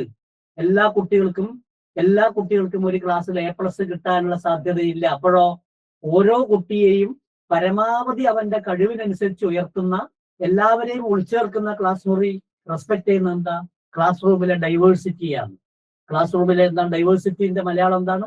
ക്ലാസ് റൂമിലെ വ്യത്യസ്തതയാണ്, ക്ലാസ് റൂമിലെ വൈവിധ്യമാണ്. കറക്റ്റ്. എന്റെ രണ്ടാൾക്കാർ ഇവിടെ അടുത്തുണ്ട്. Okay, 2 of my friends are here. Next one, the emphasis of teaching can be shifted to learning by adopting. Okay, നമ്മളിപ്പോ ടീച്ചിങ് അല്ല, ലേണിംഗ് ആണ്. പണ്ട് എന്തായിരുന്നു? പണ്ട് 1930 B.Ed ഉണ്ടോ? B.Ed ഉണ്ടായിരുന്നോ? 1930 BT ആണ്, ബാച്ചലർ ഓഫ് ടീച്ചിങ്. BT ഞാനൊക്കെ പഠിക്കുന്ന കാലത്ത് ഒരു BT ഉണ്ടായിരുന്നു. അവിടെ ബാച്ചലർ ഓഫ് ടീച്ചിങ് ആണ്. ബാച്ചലർ ഓഫ് ടീച്ചിങ് പോയി, പിന്നീടാണ് ബാച്ചലർ ഓഫ് എഡ്യൂക്കേഷൻ വന്നത്. ഇപ്പൊ ബാച്ചലർ ഓഫ് എഡ്യൂക്കേഷനും അല്ല, ഇപ്പൊ ബാച്ചലർ ഓഫ് ലേണിംഗ് ആക്കിയിട്ടാണ് മാറ്റേണ്ടത്. എപ്പോഴും നമ്മുടെ ഡിഗ്രിയുടെ പേരെന്താ? കുട്ടിയെ ലേണിങ്ങിന് സഹായിക്കുന്നത് ആൾക്കാരാണ് നമ്മൾ. അപ്പൊ ചോദ്യം ഇതാണ്, the emphasis of teaching can be shifted to learning by adopting dash. അതാണ് A rote learning method, B behaviourist method, C child centred pedagogy, D teacher centred pedagogy. C ആണ് ചൈൽഡ് സെന്റേർഡ് പെഡഗോജിയാണ്. അടുത്തത് critical pedagogy advocates dash. Critical pedagogy advocates A strict discipline in classroom, B rote learning, C teacher student dialogue, 4 multiple intelligence. Critical pedagogy advocates dash strict discipline in classroom, B rote learning, C teacher student dialogue, D multiple intelligence. അതാണ്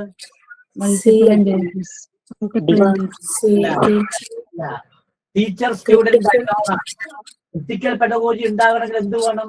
teacher ചോദ്യങ്ങൾ ചോദിക്കണം, teacher question ചോദിച്ചുകൊണ്ടേയിരിക്കണം, കുട്ടികൾ അതിന്റെ ഉത്തരം, അല്ലെങ്കിൽ കുട്ടികൾ ടീച്ചറോട് ചോദിക്കണം. ഡയലോഗിങ് ആണ് ഇത്. ഡയലോഗിങ് ഡെവലപ്പ് ചെയ്തത് ആദ്യം പൗളോ ഫെയർ ആണെങ്കിലും പിന്നീട് കൂടുതൽ ഡെവലപ്പ് ചെയ്തത് മറ്റുള്ളവരാണ്, പിന്നീട് വന്ന ആൾക്കാരാണ്. പിന്നീട് വന്ന ആൾക്കാരിൽ കുറെ പ്രശസ്തരുണ്ട്. അതിൽ ഒരാളാണ് ബ്രൂണർ. ബ്രൂണറാണ് പിന്നീട് ഡെവലപ്പ് ചെയ്ത് കൊണ്ടുവന്നത്. നമ്മളെ സ്കാഫോൾഡിങ് കൊണ്ടുവന്ന ആരാ? സ്കാഫോൾഡിങ് കൊണ്ടുവന്ന ആളാരാ? ഡെവലപ്പ് ചെയ്തത് പിന്നീട് ബ്രൂണറാണ്. ഓർമ്മിക്കുക, ബ്രൂണറാണ് കൂടുതൽ പരീക്ഷണം നടത്തിയത്. Okay, next one. The speech organs involved in the articulation of the sound p is ഏതാ? നമ്മള് p b എന്ന് പറയുമ്പോൾ ഏത് ബോഡി, ഏത് Bilabial. ഞാൻ അതിന്റെ ഇത് വായിക്കാം, ഒരിക്കൽ കൂടി വായിക്കാം. The speech organs involved in the articulation of the sound p is lips, b tongue, d c teeth, d glottis. Lips ആണ് correct answer. ഇനി dash are integral part of syllable. Syllable-ന്റെ integral part ഏതാ? Vowels. Consonants, a consonants, b diphthongs, c vowels, d cardinal vowels. ഏതാ? Vowels. Vowels ആണ്. ഒരു vowel ഇല്ലെങ്കിൽ അതിനെ നമ്മൾ എന്ത് പറയില്ല? ഒരു സിലബിൾ എന്ന് പറയില്ല. എന്താണ് സിലബിളിന്റെ ഡെഫിനിഷൻ? എന്താ? Syllable is A unit of pronunciation containing at least one vowel and with one surrounding consonants. Syllable is a unit of pronunciation that has at least a vowel sound with surrounding consonants. Nanu parayunnu. One of the best ways to make teaching English more interesting and engaging to students is dash. English language teaching ഏറ്റവും interesting ആക്കാവുന്നത് ഒന്ന് dash ആണ്. To explain everything in mother tongue, എല്ലാം മലയാളത്തിൽ പറഞ്ഞു കൊടുക്കുക. To make children write everything. C to give lot of exercises to students. D to use ICT meaningfully. ICT. ഏതാണ്? ICT meaningfully. ആണ് correct. To use ICT meaningfully ആണ്. ICT വെറുതെ ഉപയോഗിച്ചാൽ പോരാ, ടു യൂസ് ICT മീനിങ്ഫുള്ളി, അർത്ഥപൂർണമായിട്ട്. ഒരു ക്ലാസ്സിൽ തന്നെ 10 ICT ടെക്നിക്ക് കാണിക്കലല്ല. ഒരു ക്ലാസ്സിൽ മീനിങ്ഫുൾ ആയ ഒന്നോ അല്ലെങ്കിൽ പരമാവധി 2 ICT അങ്ങനെ ഉപയോഗിക്കുക. അടുത്തത്, if you read a text only for specific facts or piece of information, the reading you may make is called. ഒരു പീസ് ഓഫ് ഇൻഫർമേഷന് വേണ്ടി വായിക്കുന്ന അതിനെന്താ പറയാ? റീഡിങ്ങിനെ skimming, A skimming, B scanning, C intensive reading, D extensive reading. Scanning ആണ്. Specific ഇൻഫോർമേഷന് വേണ്ടിയിട്ട് സ്കാനിങ് ആണ്. Next one 29. The language. എന്താണ് language functions? Language functions example പറഞ്ഞാട്ടെ. വാട്ട് ഇസ് യുവർ നെയിം എന്ന് ചോദിച്ചാൽ ലാംഗ്വേജ് ഫങ്ഷൻ ആണോ?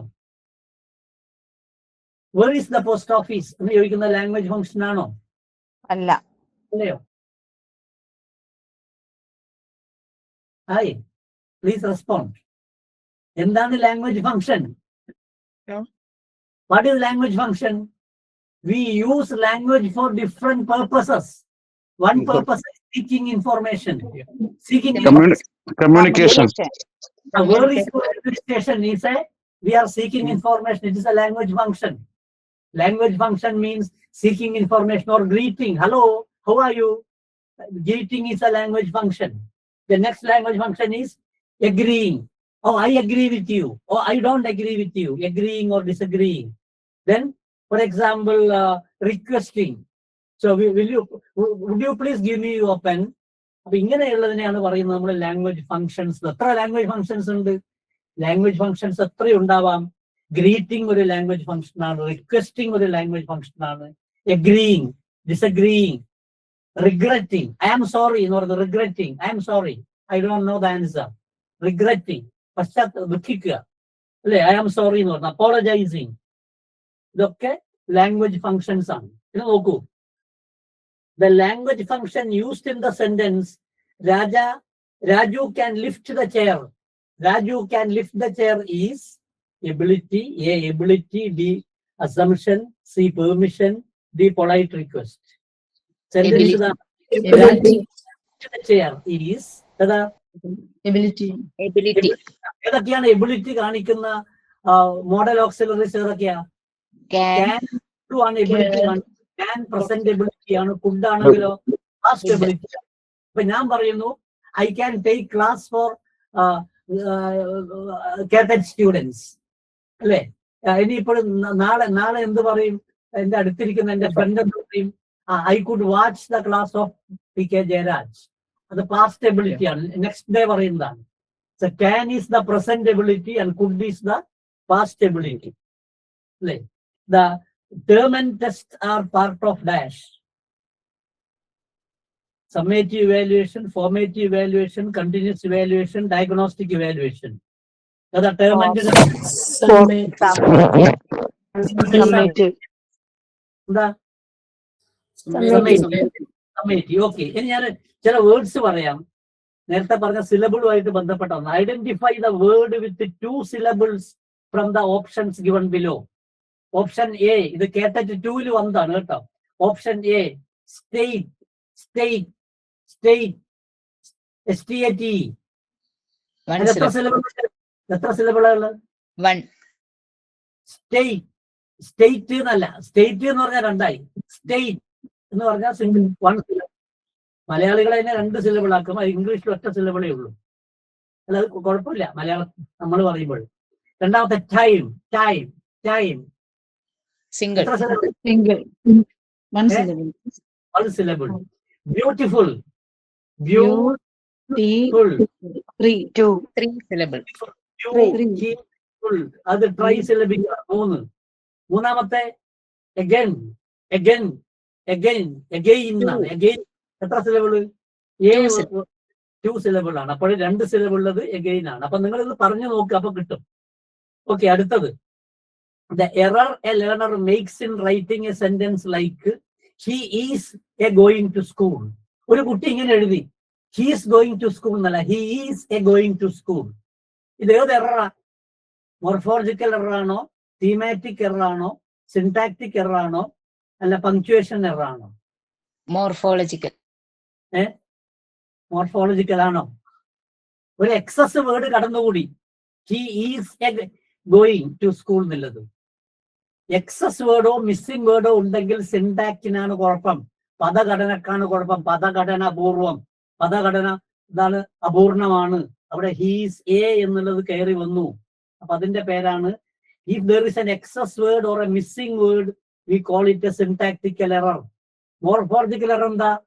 he cutted the bread. he cut the bread പറയുന്നതിന് പകരം എന്ത് ചെയ്തു? കുട്ടിക്ക് ആരോ പറഞ്ഞു കൊടുത്തു ED ചേർത്താൽ എല്ലാവരും പാസ്റ്റ് ടെൻസ് ആവും. അപ്പൊ കട്ട് എന്ന വാക്കിനെ he cutted the stick. അത് മോർഫോളജിക്കൽ എറർ ആണ്. ഒരു പദത്തിന്റെ ഉള്ളിലുള്ള എററിനെയാണ് മോർഫോളജിക്കൽ എറർ എന്ന് പറയുന്നത്, അല്ലേ? ഇത് മോർഫോളജിക്കൽ എറർ അല്ല, സിന്റാക്ടിക് എറർ ആണ്. അടുത്ത സിമ്പിൾ ആണ്. Ready reference material for the teacher to supplement the classroom teaching is dash. A, teaching manual. B, teacher text or teacher handbook. C, textbook.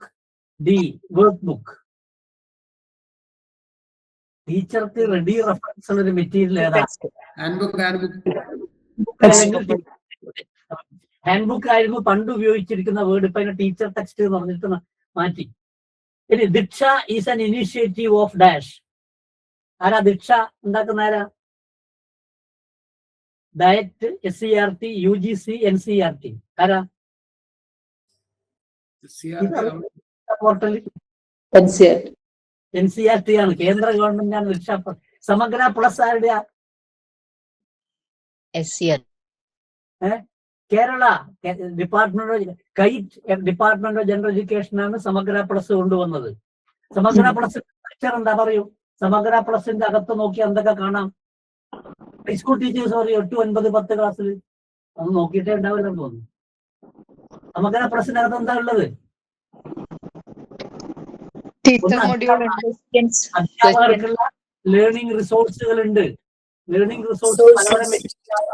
അതൊരു ഓഡിയോ ആവാം, അല്ലെങ്കിൽ ഒരു പോഡ്കാസ്റ്റ് ആവാം. എന്താണ് podcast?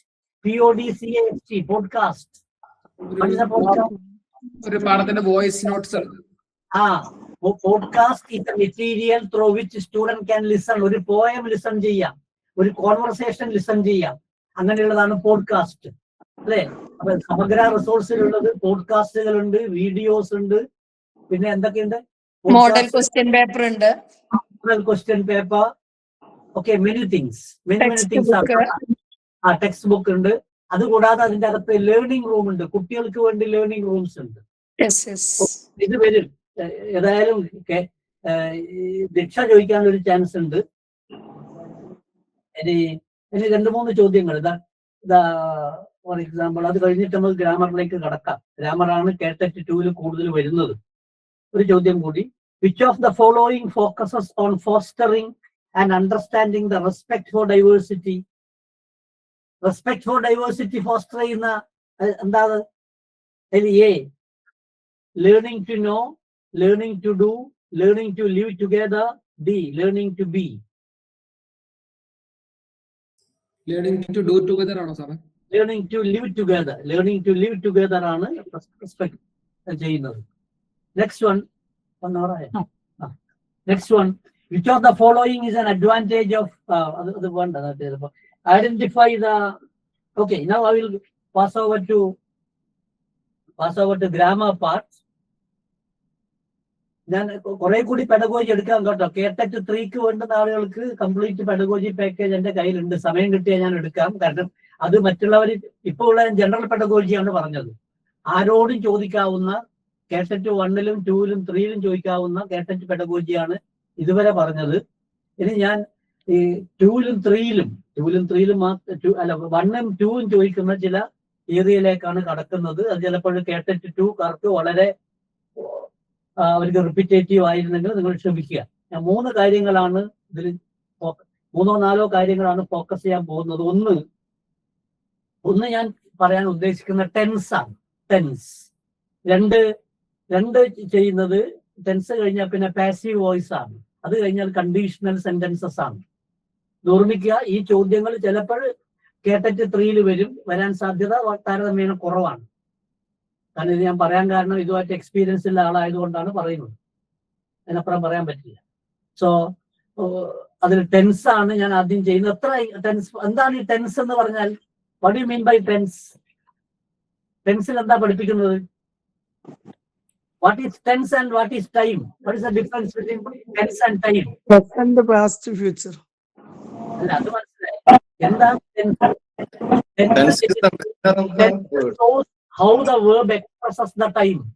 Tense explains, tense shows how the verb expresses the time. അത് present time ആണോ, future time ആണോ, past time ആണോ, അല്ലെങ്കിൽ നടന്നുകൊണ്ടിരിക്കുന്ന പ്രസന്റ് പ്രോഗ്രസീവ് ആണോ, അല്ല ഭാവിയിൽ കഴിഞ്ഞ പാസ്റ്റ് പ്രോഗ്രസീവ് ആണോ എന്നുള്ള സമയം സൂചിപ്പിക്കുന്നില്ല. അതാണ്. Am I speaking very fast? വളരെ വേഗത്തിലാണോ?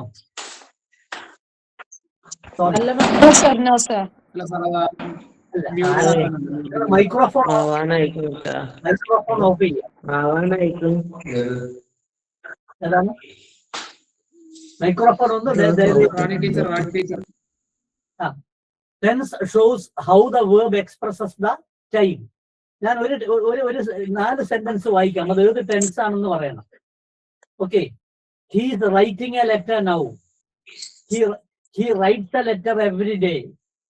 He wrote a letter yesterday. He is writing a letter.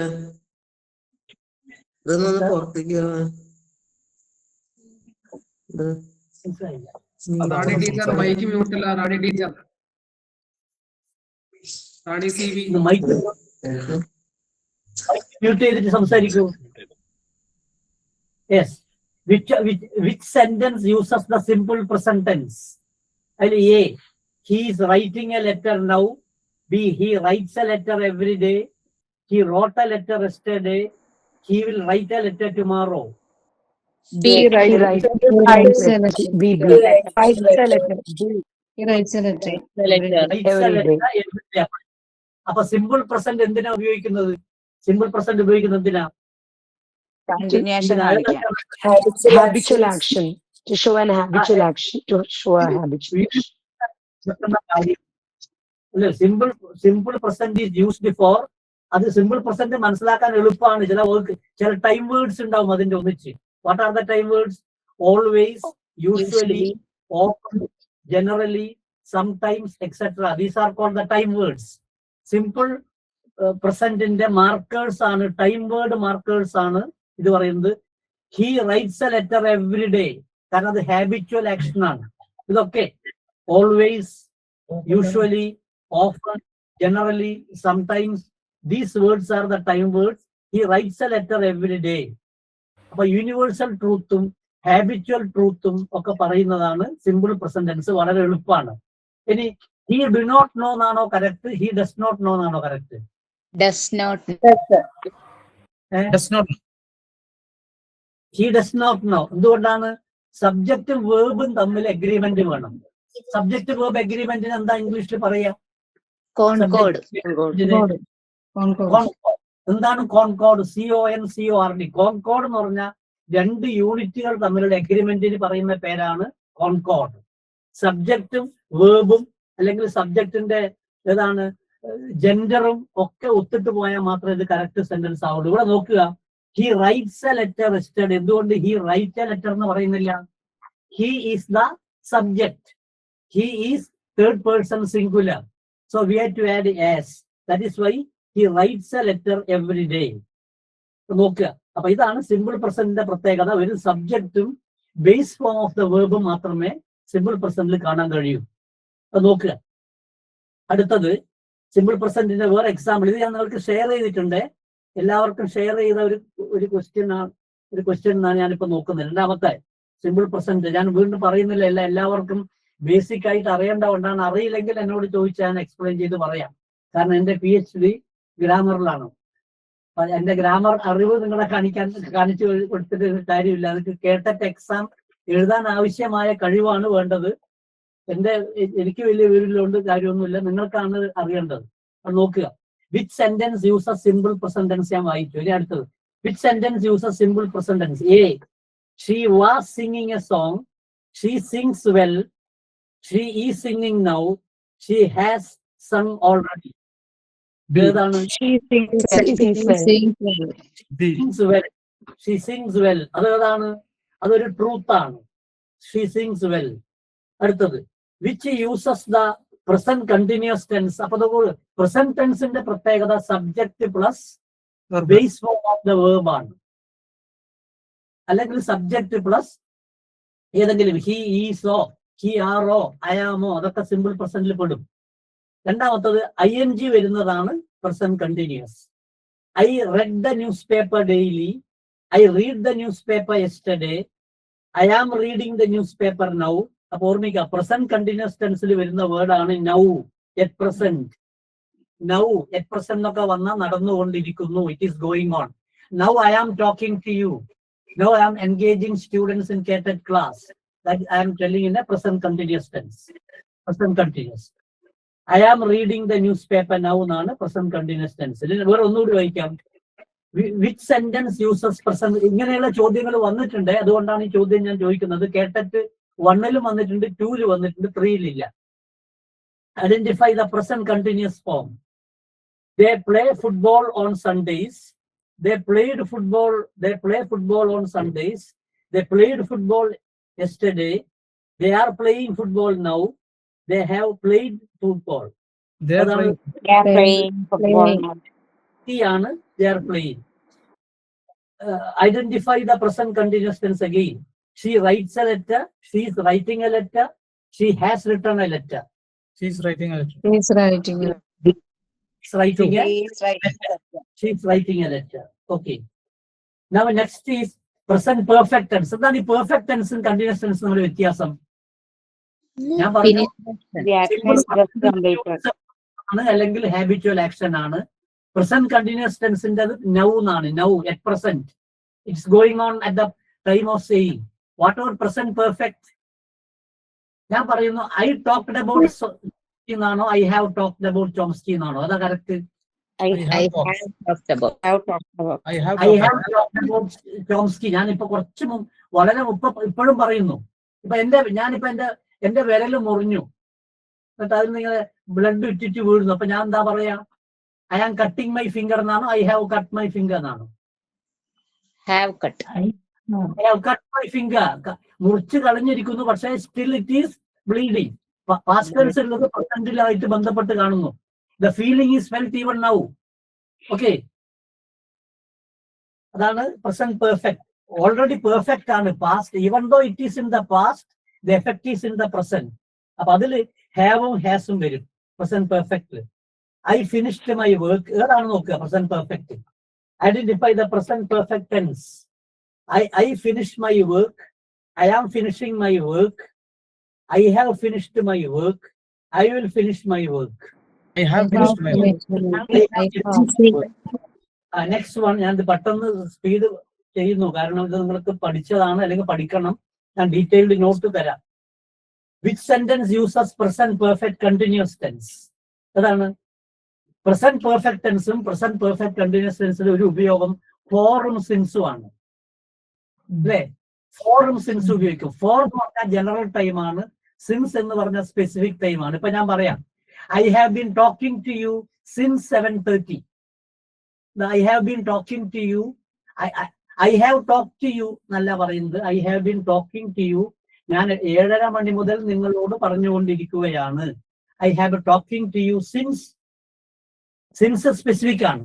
ഇത് ഞാൻ നാളെ പറഞ്ഞാലോ, I have talked to the cadet students of Malappuram for 2 hours. For 2 hours എന്ന് പറഞ്ഞാൽ അത് സ്പെസിഫിക് അല്ല, ഏകദേശം കണക്കാണ്. മറ്റേതാണെങ്കിലോ സിൻസ് പറയുമ്പോൾ കറക്റ്റ് ആണ്. സിൻസ് ഒരു സിൻസ് ഏതാ വേർഡ്? പാർട്സ് ഓഫ് സ്പീച്ചിൽ ഏതിൽ വരും since? Parts of speech English പറയൂ. നൗൺ, പ്രൊനൗൺ, വേർബ്, ആഡ്വേർബ്, പിന്നെ preposition, Conjunction. കൺജംഷൻ, Interjection. Interjection. Preposition, conjunction, interjection. Okay, ഇതിൽ ഏതാണ് കോണ്ടന്റ് വേർഡും ഗ്രമാറ്റിക്കൽ വേർഡും തമ്മിൽ വ്യത്യാസം? എന്താ കോണ്ടന്റ് വേർഡ്സ്? ഏതൊക്കെയാ? Which are content words? I reached Malappuram. ഇതിൽ ഏതാ content word? I reached Malappuram. ഈ സെന്റൻസ് ഐ ആണ്. ഐ സബ്ജക്ട് ആയതുകൊണ്ട് ഐ കോണ്ടന്റ് വേർഡ് ആണ്. റീച്ച്ഡ് കോണ്ടന്റ് വേർഡ് ആണ്. മലപ്പുറം കോണ്ടന്റ് വേർഡ് ആണ്. എല്ലാ കോണ്ടന്റ് വേർഡും എന്താ? Noun, verb, adverb, adjective. These 4 are called content words, meaning carrying words. Meaning carrying words മതി. ബാക്കി വേർഡ്സോ, I am going to Calicut. I going Calicut content word ആണ്. To എന്നുള്ള preposition അതാണ് grammatical word ആണ്. ഭാഷയിലുള്ള എല്ലാ വാക്കുകളെയും രണ്ടായി തരംതിരിക്കാം. Content words are those words carrying the meaning. And what are grammatical words or structural words? Grammatical words or structural words are for making the grammar correct of the sentence. Grammar sentence grammar correct ആവാനേ വേണ്ടുള്ളൂ. I go Calicut എന്ന് പറഞ്ഞാൽ ആർക്ക് മനസ്സിലാവും? പക്ഷേ I am going to Calicut എന്ന് പറഞ്ഞാൽ കൂടുതൽ മനസ്സിലാവും. Grammatically correct ആണ്.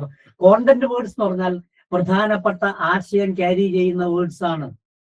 അതൊക്കെ noun, adverb, adjective and verbs. These 4 items are called content words. ഈ ചോദ്യം വരാറുണ്ട്.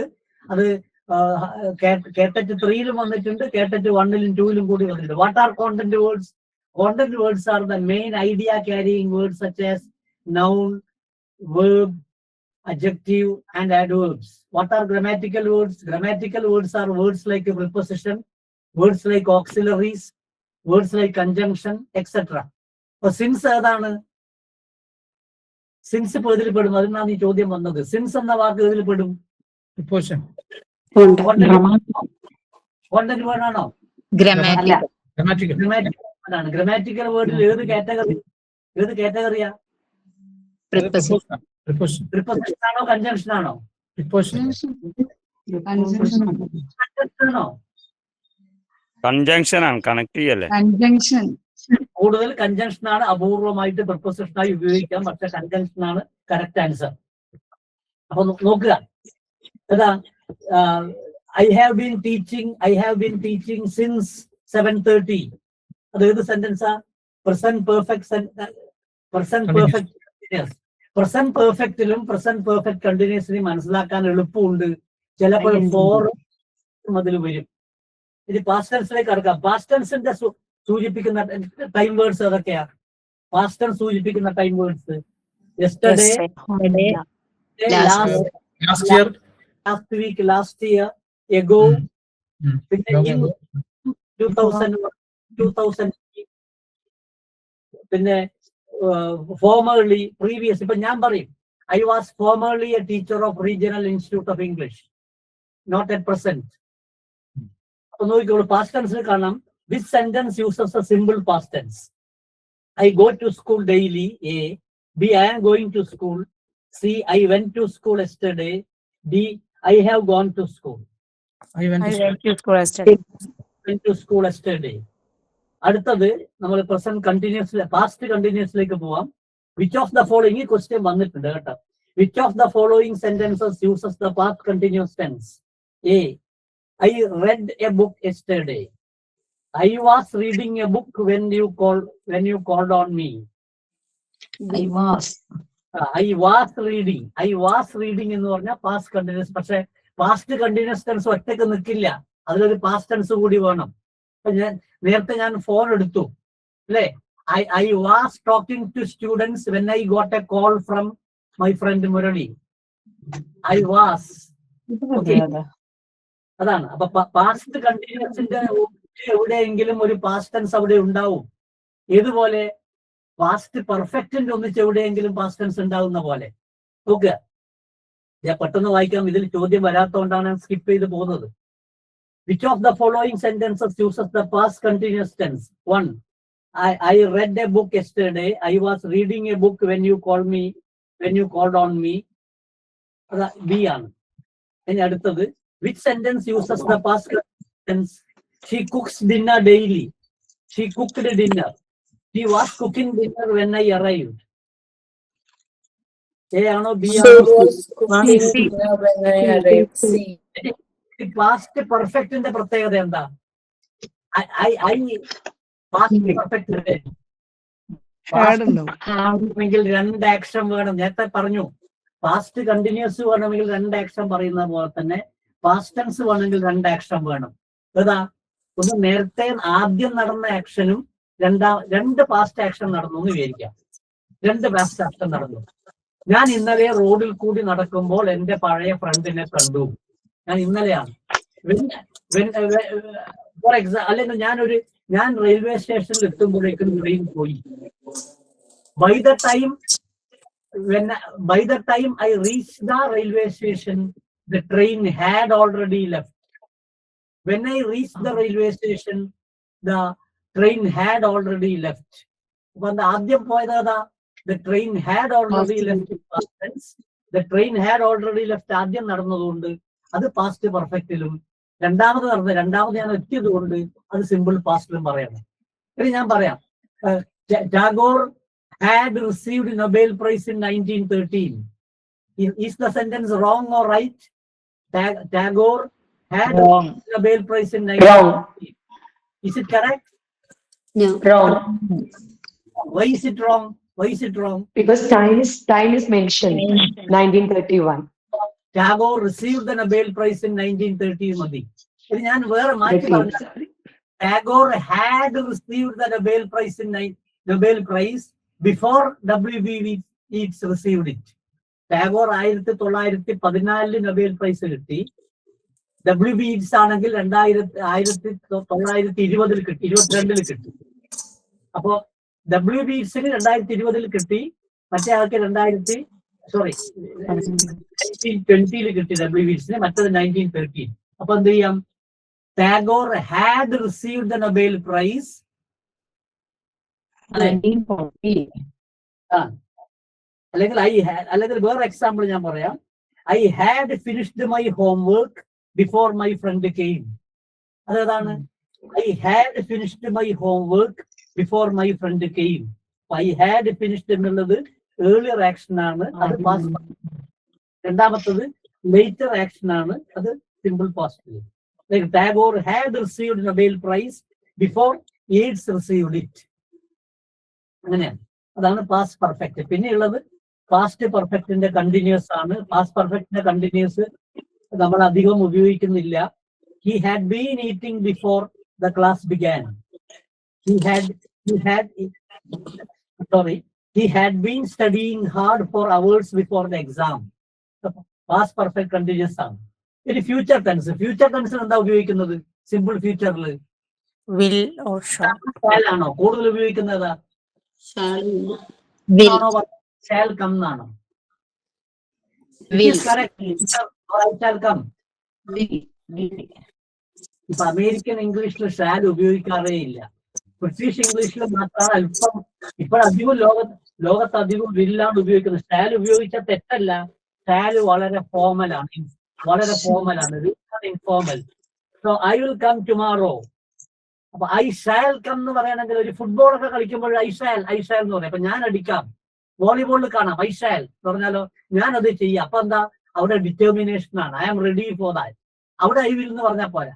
ഐ ഷാൽ എന്ന് പറഞ്ഞാലോ അത് ഡിറ്റർമിനേഷൻ കാണിക്കുന്നു. അപ്പൊ ഷാലിന്റെ ഉപയോഗം ഷാല് വളരെ വളരെ വളരെ ഫ്യൂച്ചർ ടെൻസിൽ ഉപയോഗിക്കുമ്പോൾ shall is very formal. Will is used more in spoken and written English. But shall determination ഉപയോഗിക്കാം. ഒരു ഓഫറിലാണെങ്കിൽ shall I help you with talking, shall I help you with a pen. Shall പിന്നെ shall determination ആണ്. I shall never. Martin Luther കിങ്ങിന്റെ വിശ്വവിഖ്യാതമായ പ്രസംഗമുണ്ട്, we shall never give up. അത് Winston ചേർച്ചിലിന്റെ കോട്ടാണ്. എന്താണ്? We shall fight on the stars, we shall fight on the sky, we shall fight on the water, we shall fight everywhere. We shall determination ആണ്. We will do. We will fight on the sky, we will fight on the water, we will fight on the streets, we shall fight everywhere. അപ്പൊ അവിടെ എന്താ കാണിക്കുന്ന? Shall is determination, but here shall shows only, what is it? Shall shows only formality. So that, for example, but normally in the case of future tense, will is used more. When a future continuous ആണ്, അത് will be ആണ്. I will be coming tomorrow. ഇപ്പൊ ഞാൻ ഒരാൾ ചോദിച്ചു, ഞാൻ നാളെ വരുന്നതായിരിക്കും, വന്നുകൊണ്ടിരിക്കുന്നതായിരിക്കും. അതാണ് ഫ്യൂച്ചർ കണ്ടിന്യൂസ്. പിന്നെ ഫ്യൂച്ചർ പെർഫെക്റ്റോ? ഫ്യൂച്ചർ പെർഫെക്റ്റ് ഒന്നും ഇംഗ്ലീഷിൽ ഏറ്റവും അധികം ഉപയോഗിക്കുന്ന ടെൻസസ് ഏതൊക്കെയാ കോമൺ ലാംഗ്വേജിൽ? ഒന്ന് പറയൂ, കേട്ട 3 പറയൂ. കോമൺ കമ്മ്യൂണിക്കേഷനിൽ ഏറ്റവും അധികം ഉപയോഗിക്കുന്ന ടെൻസ് ഏതാ? Simple future. Simple present, simple past and simple future. ഈ മൂന്ന് ടെൻസിന്റെയും സിമ്പിൾ ഫോമേ കൂടുതൽ ഉപയോഗിക്കുന്നത്. അത് കഴിഞ്ഞാൽ പിന്നീട് ഉപയോഗിക്കുന്നത് ഏതാ? കണ്ടിന്യൂസ്. കണ്ടിന്യൂസ്. ഫ്യൂച്ചർ കണ്ടിന്യൂസ് ഉപയോഗിക്കുന്നത് വളരെ കുറവാണ്. പിന്നെ പാസ്റ്റ് പെർഫെക്റ്റും ഉപയോഗിക്കും. പിന്നെ അപൂർവമായിട്ട് ഉപയോഗിക്കുന്നതാണ് പ്രസന്റ് പെർഫെക്റ്റ് കണ്ടിന്യൂസ് ടെൻസ്. ഈ ഫ്യൂച്ചർ പെർഫെക്റ്റ് കണ്ടിന്യൂസ് ടെൻസ് ഒന്നും ഞാൻ വായിച്ച നോവലുകൾ പോലും കണ്ടിട്ടില്ല, പുസ്തകങ്ങളിൽ പോലും കണ്ടിട്ടില്ല. അത് വളരെ അത്യാവശ്യം ഉണ്ടെങ്കിൽ വന്നുകൊണ്ടിരിക്കുകയായിരിക്കും, ഞാൻ നാളെ ഈ സമയമാവുമ്പോഴേക്കും അവിടെ വന്നുകൊണ്ടിരിക്കുകയായിരിക്കും, അങ്ങനെ പറയേണ്ട ആവശ്യമില്ല. ഞാൻ നാളെ ഈ സമയത്ത് വരും എന്ന് പറഞ്ഞാൽ മതി. അതാണ് ഫ്യൂച്ചർ കണ്ടിന്യൂസ് ടെൻസിന്റെ പ്രത്യേകത. അപ്പൊ ഫ്യൂച്ചർ സിമ്പിൾ പറഞ്ഞു, അത് വില്ലാണ് ഉപയോഗിക്കുന്നത്. കണ്ടിന്യൂസിൽ പറഞ്ഞു, അത് വിൽ ബി ആണ് ഉപയോഗിക്കുന്നത്. പിന്നെ ഫ്യൂച്ചർ പെർഫെക്റ്റിലോ I will have completed the class by 9:30 എന്ന് പറഞ്ഞാണെങ്കിൽ ഞാൻ 9:30 ആവുമ്പോഴേക്കും ക്ലാസ് തീർത്തിരിക്കും. I will have completed. അതിന്റെ ഫ്യൂച്ചർ പെർഫെക്റ്റ് കണ്ടിന്യൂസ് ആണെങ്കിലോ I will have been completing the class by 9:30. അത് അങ്ങനെ വേണമെങ്കിൽ പറയാം. ഇനി ഞാൻ ഇതിൽ നിന്ന് ടെൻസിൽ നിന്ന് നേരെ ജമ്പ് ചെയ്യുന്നത്, നിങ്ങൾക്ക് ഏറ്റവും അധികം ചോദ്യം കേട്ടറ്റ് 2 വരുന്ന, കേട്ടറ്റ് 2 ഏറ്റവും അധികം ക്വസ്റ്റ്യൻ വരുന്ന ഒരു ഏരിയയാണ് കണ്ടീഷണൽ ക്ലോസസ്. എന്താണ് കണ്ടീഷണൽ ക്ലോസസ്? കണ്ടീഷണൽ ക്ലോസസ് ഉപയോഗിക്കുന്ന കൺജങ്ഷൻ ഏതൊക്കെയാണ്? if മാത്രമേ ഉള്ളൂ. Unless, in case. ഈഫും അൺലസും ഇൻ കേസും ആണ് അധികവും കണ്ടീഷണൽ ക്ലോസിൽ ഉപയോഗിക്കുന്നത്. പക്ഷെ അധികവും ഉപയോഗിക്കുന്നത് ഈഫ് ആണ്. അപ്പൊ എത്ര തരം കണ്ടീഷണൽ സെന്റൻസസ് ഉണ്ട് പറഞ്ഞാട്ടെ? കണ്ടീഷണൽ സെന്റൻസ് ഏതൊക്കെയാ? സാധാരണയായിട്ട് പറയുന്നത് 0 Four conditions. Second conditional and third conditional. There are four main conditional sentences in English. Write down. First one is zero conditional. A general truth പറയാനാണ്. If you heat water, it boils. If you heat water, it boils. That is a general truth പറയാൻ വേണ്ടിയിട്ടാണ് zero condition. If you heat water, it boils. രണ്ട് സൈഡിലും if ക്ലോസിലും present tense, പിന്നെ main ക്ലോസിലും present tense. If you heat water, ഇവിടെ heat water എന്ന് പറയുന്ന പാർട്ട് ഏതാ? സിമ്പിൾ പ്രസന്റ് ആണ്. ഇറ്റ് ബോയിൽസ് എന്ന് പറയുന്നത് സിമ്പിൾ പ്രസന്റ് ആണ്. നിങ്ങൾ വെള്ളം ചൂടാക്കിയാൽ അത് തിളക്കും എന്ന് പറയുന്നതിന്റെ പേരാണ് ഒരു ജനറൽ ട്രൂത്ത് പറയാൻ വേണ്ടിയിട്ടാണ് പറയുന്നത്. ഇതാണ് സാധാരണയായിട്ടുള്ള സീറോ കണ്ടീഷൻ എന്ന് പറയുന്നത്. ഇനി വേറൊന്ന് ഫസ്റ്റ് കണ്ടീഷനിൽ ഏതാ? If it Reigns tomorrow I will not go to office. If it rains tomorrow, I will not go to office. ഇതാണ് ഇത് പോസിബിൾ കണ്ടീഷൻ. നാളെ മഴ പെയ്താൽ ഞാൻ ഓഫീസിൽ പോകില്ല. അതേതാ? രണ്ടാമത്തതിന്റെ പേരാണ് ഫസ്റ്റ് കണ്ടീഷണൽ. അത് പോസിബിൾ ആണ്. ഒന്നാമത്തെ ജനറൽ ട്രൂത്ത് പറഞ്ഞു. രണ്ടാമത്തെ ഫസ്റ്റ് കണ്ടീഷനിൽ ഇഫ് ഇറ്റ് റെയിൻസ് ടു, അപ്പൊ നോക്കേണ്ടത് നിങ്ങൾ രണ്ട് പാർട്ടാണ്. അതിലൊരു ഈഫ് ക്ലോസ് വരുന്ന പാർട്ടുണ്ട്, ഒരു മെയിൻ ക്ലോസ് വരുന്ന പാർട്ടുണ്ട്. ഈഫ് ക്ലോസ് വരുന്ന പാർട്ടിൽ റെയിൻസ് എന്നുള്ള പ്രസന്റ് ടെൻസ് ആണെങ്കിൽ മറ്റതിലും പ്രസന്റ് ടെൻസ് ഫോമായ അല്ലെങ്കിൽ ഫ്യൂച്ചർ ടെൻസ് ഫോമായ I will stay at home. അത് ഏകദേശം ഫ്യൂച്ചർ വിൽ ഉപയോഗിക്കുന്നുണ്ട് എങ്കിലും അത് പ്രസന്റ് ടെൻസിന് സമാനമാണ്. മൂന്നാമത്തത് സെക്കൻഡ് കണ്ടീഷണൽ. അത് നടക്കാൻ സാധ്യതയില്ല. അതുകൊണ്ട് അതിനെ പറയുന്നത് അൺറിയൽ കണ്ടീഷൻ എന്നാണ്. Unreal condition. അപ്പൊ ഒന്നാമത്തത് ജനറൽ ട്രൂത്ത് ആണ്, സീറോ കണ്ടീഷൻ. രണ്ടാമത്തത് ഫസ്റ്റ് കണ്ടീഷന്റെ പേര് പോസിബിൾ ആണ്. നാളെ മഴ പെയ്താൽ ഞാൻ ഓഫീസിലേക്ക് പോകില്ല. സാധ്യതയുണ്ട്, മഴ പെയ്യാനും പോവാതിരിക്കാനുള്ള സാധ്യതയുണ്ട്. അതുകൊണ്ട് അതിന് പോസിബിൾ കണ്ടീഷൻ ആണ്. മൂന്നാമത്തതാണ് unreal condition. For example, if I had 20 lakhs, I would buy a car. If I had 30 lakhs, I would buy an Innova. എന്ന് പറയുന്ന 30 ലക്ഷം ഉണ്ടെങ്കിൽ ഇന്നോവ വാങ്ങും എന്ന് പറഞ്ഞാലോ, എന്റെ കയ്യിൽ 30 ലക്ഷം ഇല്ല, ഇന്നോവ വാങ്ങിയിട്ടും ഇല്ല. അതുകൊണ്ട് അതിനെ പറഞ്ഞ അൺറിയൽ കണ്ടീഷൻ എന്നാണ്. അപ്പൊ അൺറിയൽ കണ്ടീഷൻ ഒരു ഭാഗത്ത് പാസ്റ്റ് ടെൻസും രണ്ട് ഭാഗത്തും പാസ്റ്റ് ടെൻസും ആണ്. If I had 20 lakhs, I would buy a car. അപ്പൊ നോക്കിക്കോളൂ, ഇഫ് ഐ ഹാഡ്, അപ്പൊ ഇഫ് ക്ലോസിൽ ഹാഡ് ചേർത്തു, മെയിൻ ക്ലോസിലോ I would buy a car. ഇതിന്റെ വേറൊരു രൂപമുണ്ട്, അത് അപൂർവമായിട്ട് ഉപയോഗിക്കുന്ന രൂപമാണ് if I were a bird I would fly. If I were a bird I would fly. ഞാനൊരു പക്ഷിയായിരുന്നു എങ്കിൽ ഞാൻ പറക്കുമായിരുന്നു. അപ്പൊ ഇത് രണ്ടും അൺറിയൽ കണ്ടീഷനാണ്. ഇത് നാലാമത്തതാണ് തേർഡ് കണ്ടീഷണൽ. അതായത് അത് unreal condition in the past. Unreal condition in the past ആണ്. If I had studied hard I would have passed the examination. ഈ 4 കണ്ടീഷന്റെ എക്സാമ്പിൾ നിങ്ങൾ എഴുതിക്കോളൂ. എഴുതുന്നുണ്ടോ അറിയില്ല. ഏതായാലും ഞാനിത് നിങ്ങൾക്ക് ഇത് ചെയ്തിട്ടുണ്ട്. പക്ഷെ അതിന്റെ തിയറി ഞാൻ പറഞ്ഞില്ല. നിങ്ങൾ ക്വസ്റ്റ്യൻ പേപ്പറിൽ അതുണ്ട്. Maybe take a 2 minutes break. Yeah. We will take 2 minutes break because we want a change over. Only 2 minutes, please. I will join you within 2 minutes. We'll a short break. നിങ്ങൾ പറഞ്ഞാട്ടെ, what are the 4 types of conditionals in English and when are they used? Give examples. What are the 4 types of conditionals? Zero conditional. When do we use zero conditional? When do we use zero conditional? Universal The truth. general truth. Universal truth. Give an example. If you boil water, it heat. Another example. If you melt ice, it will. If you melt ice, it becomes water. If you melt ice, it will become water. Second one. What is the second condition? First condition. Second one is called the first condition. It is possible. If it rains tomorrow, I will stay at home. So what is the tense structure? What is the tense structure? In the if clause present tense, main clause present tense, Present or future. Present and future. Okay, third one is called Second condition. Unreal condition. second. Third one is called second condition or unreal condition. Third one is called second condition or unreal condition. രണ്ടിലും past tense ആണ്.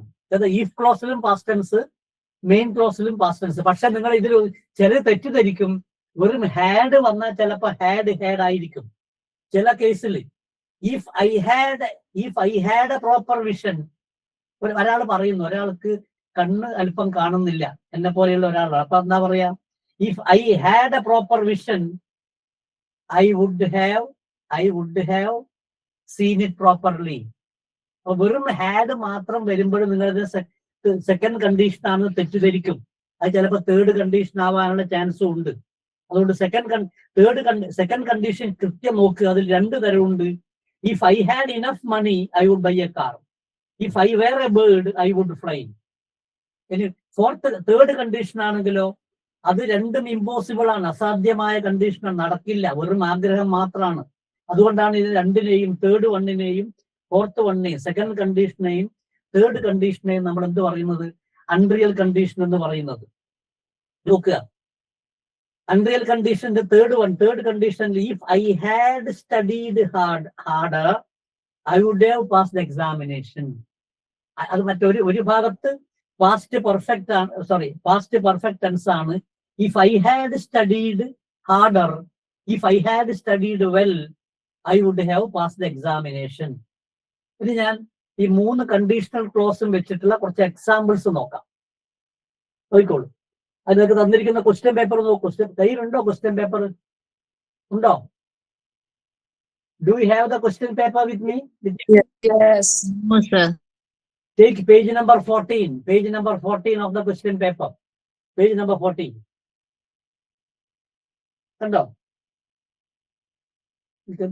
നിങ്ങളുടെ മൊബൈലിൽ നോക്കാൻ പറ്റില്ല അല്ലേ? Print എടുത്തിട്ടുണ്ടാവില്ല. മൊബൈലിൽ നോക്കാൻ പറ്റുമെങ്കിൽ നോക്കൂ. if I were you dash. അപ്പൊ എന്ത് വരും? അതിന്റെ രണ്ടാമത്തെ മെയിൻ ക്ലോസ് കൊടുത്തു.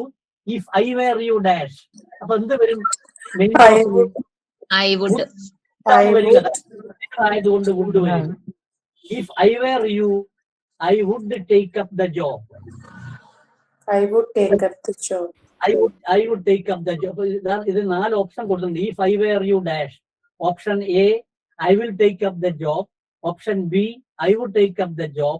Option C, I will have taken up the job. Option D, I would have taken up the job. if I were you, I would take up the job. Second one, if she had a proper vision dash. A, she would have succeeded in it. B, she will have succeeded in it. C, she would succeed in it. D, she would succeed in it. She would have succeeded in it. ഇവിടെ ഹാഡിനെ നിങ്ങൾ വായിക്കേണ്ടത് ഞാൻ അതിന്റെ ബ്രാക്കറ്റിൽ കൊടുത്തിട്ടുണ്ട് നിങ്ങൾക്ക് സൗകര്യത്തിന് വേണ്ടിയിട്ട്. if she had എന്ന് വായിക്കണം. കാരണം 2 ഹാഡ്.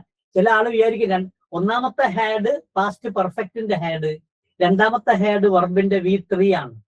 വെർബിനെ നമുക്ക് V1, V2, V3 ആക്കാം. എന്താ? walk one is first one, walk is V1, second walk is V2 past tense ആണ്, third walk is past tense. give, gave, given.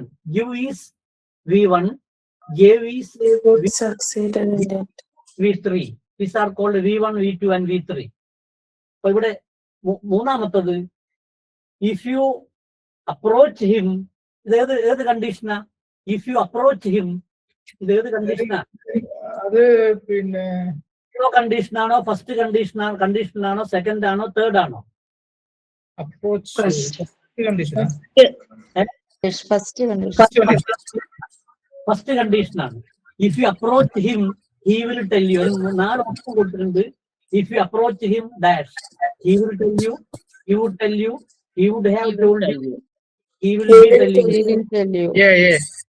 he will tell you. അപ്പൊ നിങ്ങൾ നോക്കുക, ടെൻസ് നോക്കിയിട്ടാണ് ചേർക്കേണ്ടത്. നോക്കുക, ആദ്യം നിങ്ങൾ ഇങ്ങനെയുള്ള ഒരു ക്വസ്റ്റ്യൻ കണ്ടാൽ ആദ്യം മനസ്സിലാക്കേണ്ടത് 0 കണ്ടീഷൻ ആണോ. അത് എക്സാമിന് വരല് വളരെ കുറവാണ്. പക്ഷെ ഫസ്റ്റ് കണ്ടീഷനും സെക്കൻഡ് കണ്ടീഷനും തേർഡ് കണ്ടീഷനും എക്സാമിന് വരും. ഏറ്റവും അധികം വരുന്നത് തേർഡും ഫോർത്തും ആണ്. എക്സാമിന് വരിക. തേർഡ് കണ്ടീഷൻ, സോറി, സെക്കൻഡ് കണ്ടീഷനും തേർഡ് കണ്ടീഷനുമാണ് കൂടുതൽ വരിക. If you approach him he will tell you. ഇനി അടുത്തത് fourth one, if I dropped the glass dash I would have, it would have broken, it will have broken, it will break, it would break. It would break.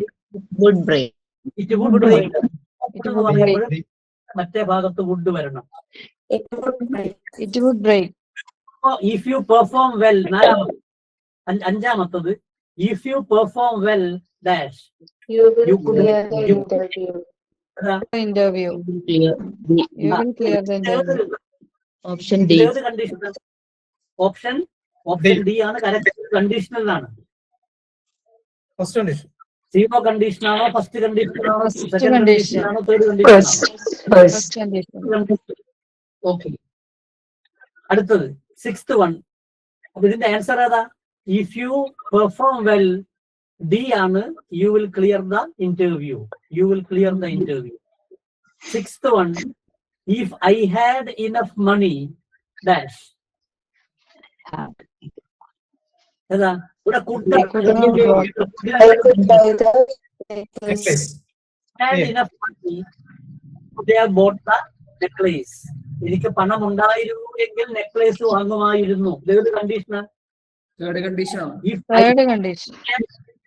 അപ്പൊ ഓർമ്മിക്കാം നിങ്ങള്, if I had എന്നുള്ള structure ആണ് ഇവിടെ. If I had enough money I have bought the necklace. ഈ condition ഏതാണ്? തേർഡ് കണ്ടീഷനാണ്. ഇഫ് ഷീ ഹാഡ്, ഒരു മൈക്രോഫോൺ ഒന്ന് നിങ്ങൾ ആരോ yes. Seventh one, if she had worked hard, She would the answer. the would goal. have Achieve achieved the goal. they have achieved the goal. Name. And B, and it is seventh one.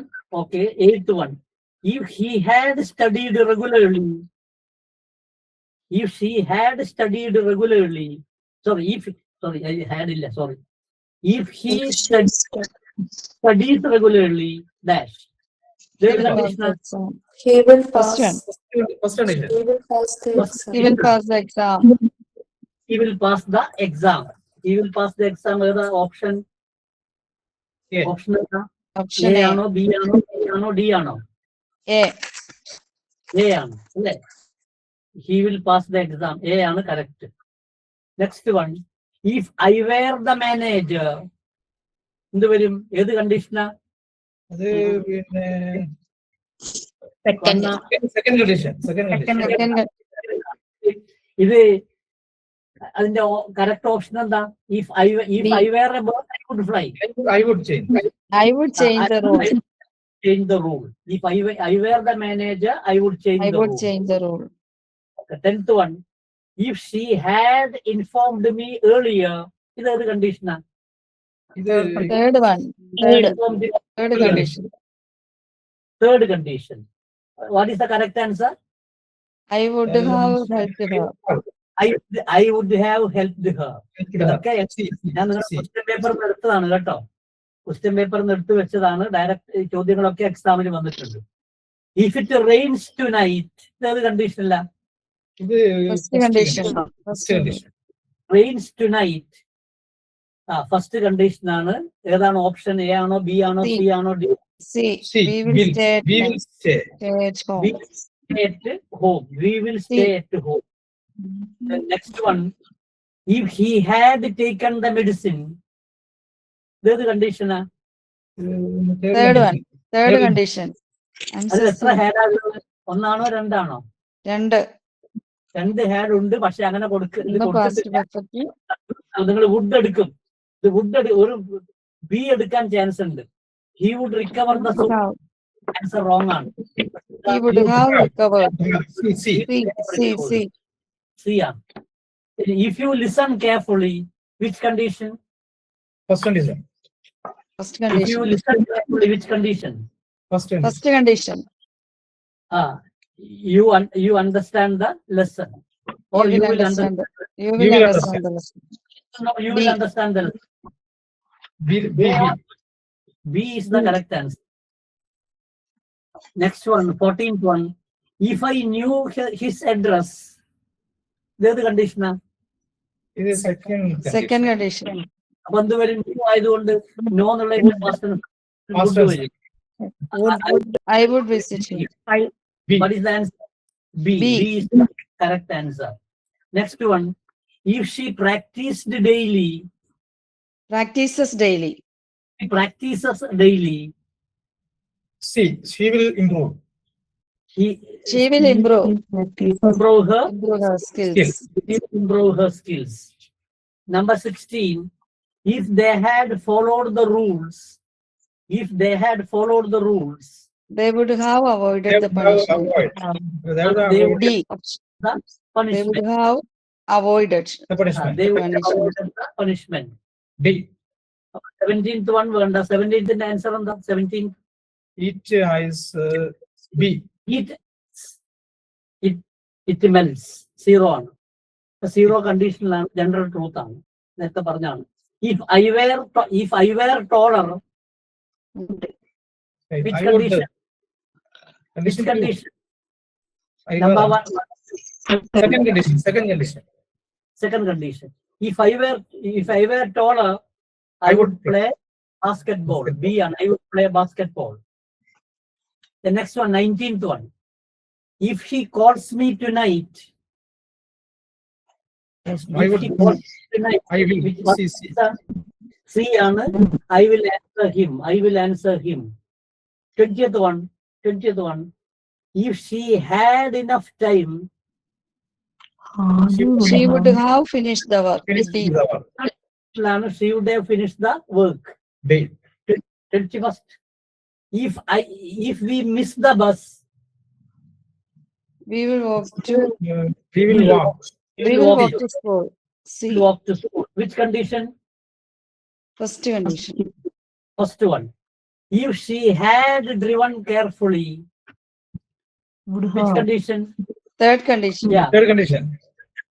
Answer? You would Answer is He would have avoided. D. Option D. If he had driven carefully, he would have avoided the accident. Accident. 23rd. Question number 23rd. If you spoke politely, They would listen to you. They C. would, see. C. see, and they would listen to you. Then, if I see him tomorrow, I would. I will tell him that. I will tell tell him. you. I I will will tell tell you. him. See. Okay. C. 25. C is the answer. C. Okay. Question number 25. If she were more confident, He would perform perform, better. she C. would perform better. She would C. perform better. Okay. 26th. If they had reached earlier, They would have. They would have got D. seats. they would D. have got seats. D. Option D. Then 27. If you work hard, You succeed. Well, You will succeed. You will succeed. succeed. C. yeah, C is the answer. You will succeed. Succeed. Then 28. If I had known the truth, I would have I would have reached differently. reacted. D. which condition is it? Third D. condition. Third condition. Third condition. Okay, D is the answer. D. 29. condition പറയോ Zero condition. condition General truth. Zero condition എന്ന് പറഞ്ഞാൽ general truth ആണ്, universal truth ആണ് zero condition എന്ന് പറയുന്നത്. അവിടെ രണ്ട് ഭാഗത്തും സീറോ കണ്ടീഷനിൽ മെയിൻ ക്ലോസിലും ഈഫ് ക്ലോസിലും സിമ്പിൾ പ്രസന്റ് ആയിരിക്കും. സീറോയിൽ അധികം സംശയം ഉണ്ടോ? നിങ്ങൾ എഴുതിയെടുത്തില്ലേ? എക്സാമ്പിൾ ഒന്ന് രണ്ടെണ്ണം കൂടി പറഞ്ഞേ. എക്സാമ്പിൾ അത് വളരെ അങ്ങനെയുള്ളത് വളരെ കുറവാണ്. സീറോ കണ്ടീഷൻ എക്സാമിന് വരാൻ യാതൊരു ചാൻസും ഇല്ല. രണ്ട് ഭാഗത്തും സിമ്പിൾ പ്രസന്റൻസ് വരുന്നതാണ്. അത് യൂണിവേഴ്സൽ ട്രൂത്ത് ആയിരിക്കും. അങ്ങനെ East. ഈ സൺ നിന്ന് പോയാൽ നമുക്ക് തട്ടിപ്പോകുന്നുണ്ട്, പറയാൻ പറ്റില്ല. ഓക്കെ, അത് വളരെ കുറച്ചേ ഉള്ളൂ. ഇങ്ങനെയുള്ള സയന്റിഫിക് ആണ് എടുക്കുന്നത്. അധികം സയന്റിഫിക് ട്രൂത്തോ യൂണിവേഴ്സൽ ട്രൂത്തോ ആണ്. Example കൂടുതലില്ല. 29th or 30th. If she were in my place, second condition. second ആണ്. She would take the same decision. C. She would. C is the correct answer. C. 31st. Question number 31. If we had started early, We would have reached well in time. C. she would have reached well in time. It's okay. 32. If it rained for few hours, if it rained for a few hours, The smoke would. Smoke would be which one? C ആണ്. C. Rained, past tense smoke would be Would be subsided. The smoke would be Would be subsided. the subsided എന്ന് പറഞ്ഞാൽ ഇല്ലാതാവുക, കുറയുക. subsided. If I will not go to office, I will not go to office if it rains hours on end. Then on end എന്നുള്ളതിന്റെ meaning എന്താ? On end, continuous. Continuous. If it rains continuously. I will not. I would. Okay. So any more questions or doubts to me? 33 answer on the sir. 33. Option C. If it rains hours on it. 3. Let me check. 33 answer ada. Option C ആണ്. C. You can see. Option C. Sir, question number 29. 29 is option C. If he saves, Says he will buy a car. അതേ അവിടെ ചേർക്കാനുള്ളൂ. C A ചേർക്കാനുള്ളൂ. വില്ല് ചേർത്തിട്ട് വരും. വേറെ simple present ആയിട്ടില്ല. വില്ലേ ഉള്ളൂ അവിടെ ചേർക്കാൻ. അപ്പൊ നിങ്ങൾ നോക്കണം ഏതാണ് അവിടെ കൊടുത്തിരിക്കുന്ന ഓപ്ഷനിൽ ഏറ്റവും അപ്രോപ്രിയേറ്റ് എന്ന് പറഞ്ഞാൽ നോക്കുക. ക്വസ്റ്റ്യൻ നമ്പർ 2, 3 ഒന്ന് പറയോ? Question number 2, 3. 2 and 3 ആണോ? Question number 2. If she had proper vision, They would have. ഏതാ? She would have. Yeah. D ആണ്. She would have. She would have. D ആണ്. Option D ആണ് correct. Option D. ഇനി ഏതാ പറയണ്ടേ? ഇനി ഏതാ പറയാനുള്ളത്? 3, 3. 3. If you approach him, A, He will tell you. He will tell you. A. He will tell A. you. Option A. She had a problem. She would. ഇനി ഏതെങ്കിലും missing ഉണ്ടോ ആർക്കെങ്കിലും? English. മിസ്സിംഗ് ഉണ്ടോ? ഇല്ലല്ലോ. യെസ്. അപ്പോഴ് ഞാൻ ഇന്ന് നിങ്ങളുടെ ഇടയിൽ എവിടുന്നോ വന്ന് പെട്ടൊരു കക്ഷിയാണ്. അപ്പൊ ഇവിടെ എന്നോട് പറഞ്ഞു, അതുകൊണ്ടാണ് ഞാൻ ക്ലാസ് എടുക്കാൻ വന്നത്. എന്നോട് പറഞ്ഞത് ഉച്ചക്കാണ്. ഉച്ചക്ക് ഇവരെനിക്ക് ബിരിയാണി വാങ്ങി തന്നു. ആ സമയത്താണ് എന്നോട് പറഞ്ഞത് സാറിന് ഇന്ന് ക്ലാസ് എടുക്കാൻ പറ്റുമോ? അപ്പൊ ഞാൻ പറഞ്ഞു ഓക്കെ എന്ന് പറഞ്ഞു. അങ്ങനെയാണ് വന്നത്. ഏതായാലും സന്തോഷം. എന്റെ ഓഫീസ് തിരുവനന്തപുരത്താണ്. ഞാൻ തിരുവനന്തപുരത്ത് പോയാൽ എന്റെ ഗ്രാമർ നിങ്ങൾക്ക് മനസ്സിലാവുന്നുണ്ട് എങ്കിൽ, അപ്പൊ ഗ്രാമർ കട്ടിയായി പോയോ, കൂടിപ്പോയോ ഞാൻ പറഞ്ഞത്? ഇല്ലല്ല. No, കുറെ No, sir. No, sir. സ്പീഡായിട്ട് പറഞ്ഞു പോയി. ഇത് നിങ്ങൾക്ക് പഠിക്കാനുള്ള ഏരിയാസ് കുറച്ച് ടഫുള്ള ഏരിയാസ് ആണ്. ഒന്ന് ഡയറക്റ്റ് ഇൻഡയറക്റ്റ് സ്പീച്ച്, പിന്നെ ക്വസ്റ്റ്യൻ ഫോർമേഷൻ, പിന്നെ ഉള്ളത് സബ്ജക്ട് വേർബ് എഗ്രിമെന്റ്, കോൺകോർഡ്, പിന്നെ ഏത് സെന്റൻസ് ആണ് കറക്റ്റ്. 4 സെന്റൻസ് ചോദിച്ചിട്ട് ഏത് സെന്റൻസ് ആണെന്ന് കറക്റ്റ് പറയും. അതുകൊണ്ട് അത് ഞാൻ ആദ്യം എടുത്തിട്ടില്ല. അപ്പൊ ഇങ്ങനെയുള്ള ഏരിയ എന്നാണ് കൂടുതൽ ചോദ്യം വരുന്ന ഏരിയ. ടെൻസ് എന്ന് ചോദ്യം വരാൻ കുറവാണ്. പക്ഷെ കണ്ടീഷണൽ സെന്റൻസ് എന്ന് 2 ചോദ്യമെങ്കിലും മിനിമം വരും. പാസീവ് വോയിസ് എന്ന് 2 ചോദ്യമെങ്കിലും മിനിമം, 2 or 3 ചോദ്യം മിനിമം വരും. അപ്പോൾ ഗ്രാമർ പാർട്ട് എടുക്കണമെങ്കിൽ എടുക്കാം. എന്റെ ഏരിയ ഗ്രാമറും പെഡഗോജിയും ആണ്. ഞാൻ റീജിയണൽ ഇൻസ്റ്റിറ്റ്യൂട്ട് ഓഫ് ഇംഗ്ലീഷിൽ കുറെ കാലം പഠിപ്പിച്ച ആളാണ്. അപ്പൊ ഞാൻ അധികം എടുക്കുക 2ഉമാണ്, പെഡഗോജിയും ഗ്രാമറും ആണ് അവിടെ എടുത്തിരുന്നത്. സാർ അടുത്ത ക്ലാസ് Sir, ഈ കേട്ടിട്ട് ഇതെല്ലാം വരുമോ? കേട്ടിട്ട് 3 ഇതെല്ലാം വരുമോ? കേട്ടറ്റ് 3 ഈ ഗ്രാമർ കുറവായിരിക്കും. കേട്ടറ്റ് 3 ഫോക്കസ് ചെയ്യുന്നത് ഒന്ന് നിങ്ങളുടെ ലിറ്ററേച്ചർ പാർട്ടാണ്. ഇൻ ഡെപ്ത് പഠിക്കണം ലിറ്ററേച്ചർ. ചോസർ മുതൽ കംപ്ലീറ്റ് ലിറ്ററേച്ചർ പഠിക്കണം. പിന്നെ രണ്ടാമത്തത് ഫോണറ്റിക്സ് ആൻഡ് ഫോണോളജി കുറച്ച് വരും. മൂന്നാമത്തത് പിന്നെ ചില വാക്കുകളുടെ നമ്മൾ സിമാൻറ്റിക്സ് എന്നൊക്കെ ചോദിച്ച പോലെ ചോദ്യം വരും. പിന്നെയുള്ളത് പെഡഗോജിക്ക് ഏകദേശം 25 മാർക്ക് പെഡഗോജിയാണ് അതിലുള്ളത്.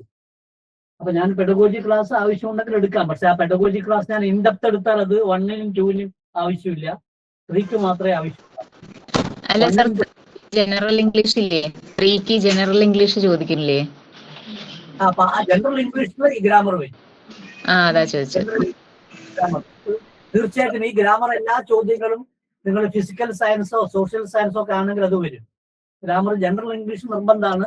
അല്ലെങ്കിൽ മലയാളം എടുക്കണം, അല്ലെങ്കിൽ ഇംഗ്ലീഷ് എടുക്കണം. മലയാളം ഇംഗ്ലീഷിനെക്കാളും കച്ചറയാണ്. ഇംഗ്ലീഷ് കുറച്ചേ റൂൾസ് ഉള്ളൂ. എന്റെ അഭിപ്രായത്തിൽ ഇംഗ്ലീഷിന്റെ ഗ്രാമർ പഠിക്കാൻ വളരെ സിമ്പിൾ ആണ്. മലയാളം ഗ്രാമർ പഠിക്കാൻ വളരെ ബുദ്ധിമുട്ടാണ്. എന്റെ അഭിപ്രായത്തിൽ ഒരു ക്ലാസ് എടുത്ത് തരണം നമുക്ക് വീണ്ടും. അടുത്ത ക്ലാസ് ഞാൻ നാളെ തിരുവനന്തപുരത്ത് പോകും. സാറിന് തിരുവനന്തപുരത്തേക്കാലോ കുറച്ച് PDF ഇട്ടാലും സഹായം.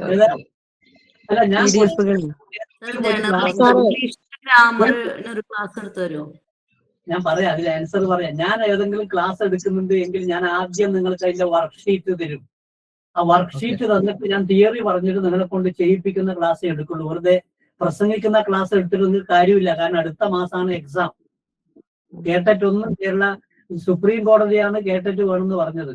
അതൊന്നും ക്യാൻസൽ ആവാനുള്ള സാധ്യതയൊക്കെ വളരെ അപൂർവമാണ്. ഞാൻ നോക്കാം, തിരുവനന്തപുരം എത്തിയാൽ ഞാൻ ക്ലാസ് എടുക്കാൻ നോക്കാം. തിരുവനന്തപുരം എത്തിയാൽ പിന്നെ കുറെ ജോലികളുടെ ഇടയിലാണ്. നിങ്ങളെപ്പോലെ ചെറുപ്പക്കാരനല്ല ഞാൻ. ഓക്കെ, ഏതായാലും നിങ്ങൾക്ക് ഇഷ്ടപ്പെട്ടു എങ്കിൽ ഞാൻ ക്ലാസ് 1-2 ക്ലാസ് KSTക്ക് വേണ്ടി തിരുവനന്തപുരത്ത്. ഒരു ടൈപ്പും കൂടെ കേട്ടിട്ട് 4ന് ഇതേ ടൈപ്പ് തന്നെ ആയിരിക്കോ ഗ്രാമർ വരുന്നത്? കേട്ടറ്റ് 4 സെയിം, കേട്ടറ്റ് 1-ഉം 2-ഉം 4-ഉം സെയിം ആണ്. സാർ ഇംഗ്ലീഷ് അല്ലാത്ത ഞങ്ങൾക്ക് വളരെയധികം മനസ്സിലാവുന്നുണ്ട് സാറിന്റെ ക്ലാസ്. സർ ഒരു കാര്യം ചോദിക്കട്ടെ, ഇതുവരെ പറഞ്ഞ ആൻസർ കീ ഒന്ന് ഗ്രൂപ്പിൽ ഷെയർ ചെയ്യോ? നെറ്റ്വർക്ക് കോഡ് എല്ലാം കേൾക്കാൻ കഴിഞ്ഞിട്ടില്ല. അത് ഞാൻ കൊടുക്കാം, നാളെ കൊടുക്കാം കേട്ടോ. യൂട്യൂബിലെ വീഡിയോ വരും. യൂട്യൂബ് വീഡിയോ വരും, എല്ലാത്തിന്റെ യൂട്യൂബ് വീഡിയോ വരും. അതെങ്ങനെ ഞാൻ ക്ലാസ് എടുക്കുന്ന പോലെ എടുത്തോണ്ട് യൂട്യൂബ് വീഡിയോ കണ്ടാൽ നല്ല സ്റ്റൈൽ ഉണ്ടാവില്ല. ഞാൻ വിറ്റ്നസിലൊക്കെ ക്ലാസ് എടുക്കുന്ന ഒരു കക്ഷിയാണ്.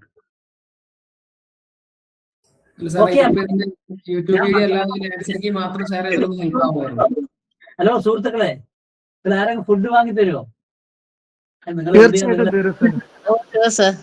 ദൂരെയാണ്. Thank you, good night.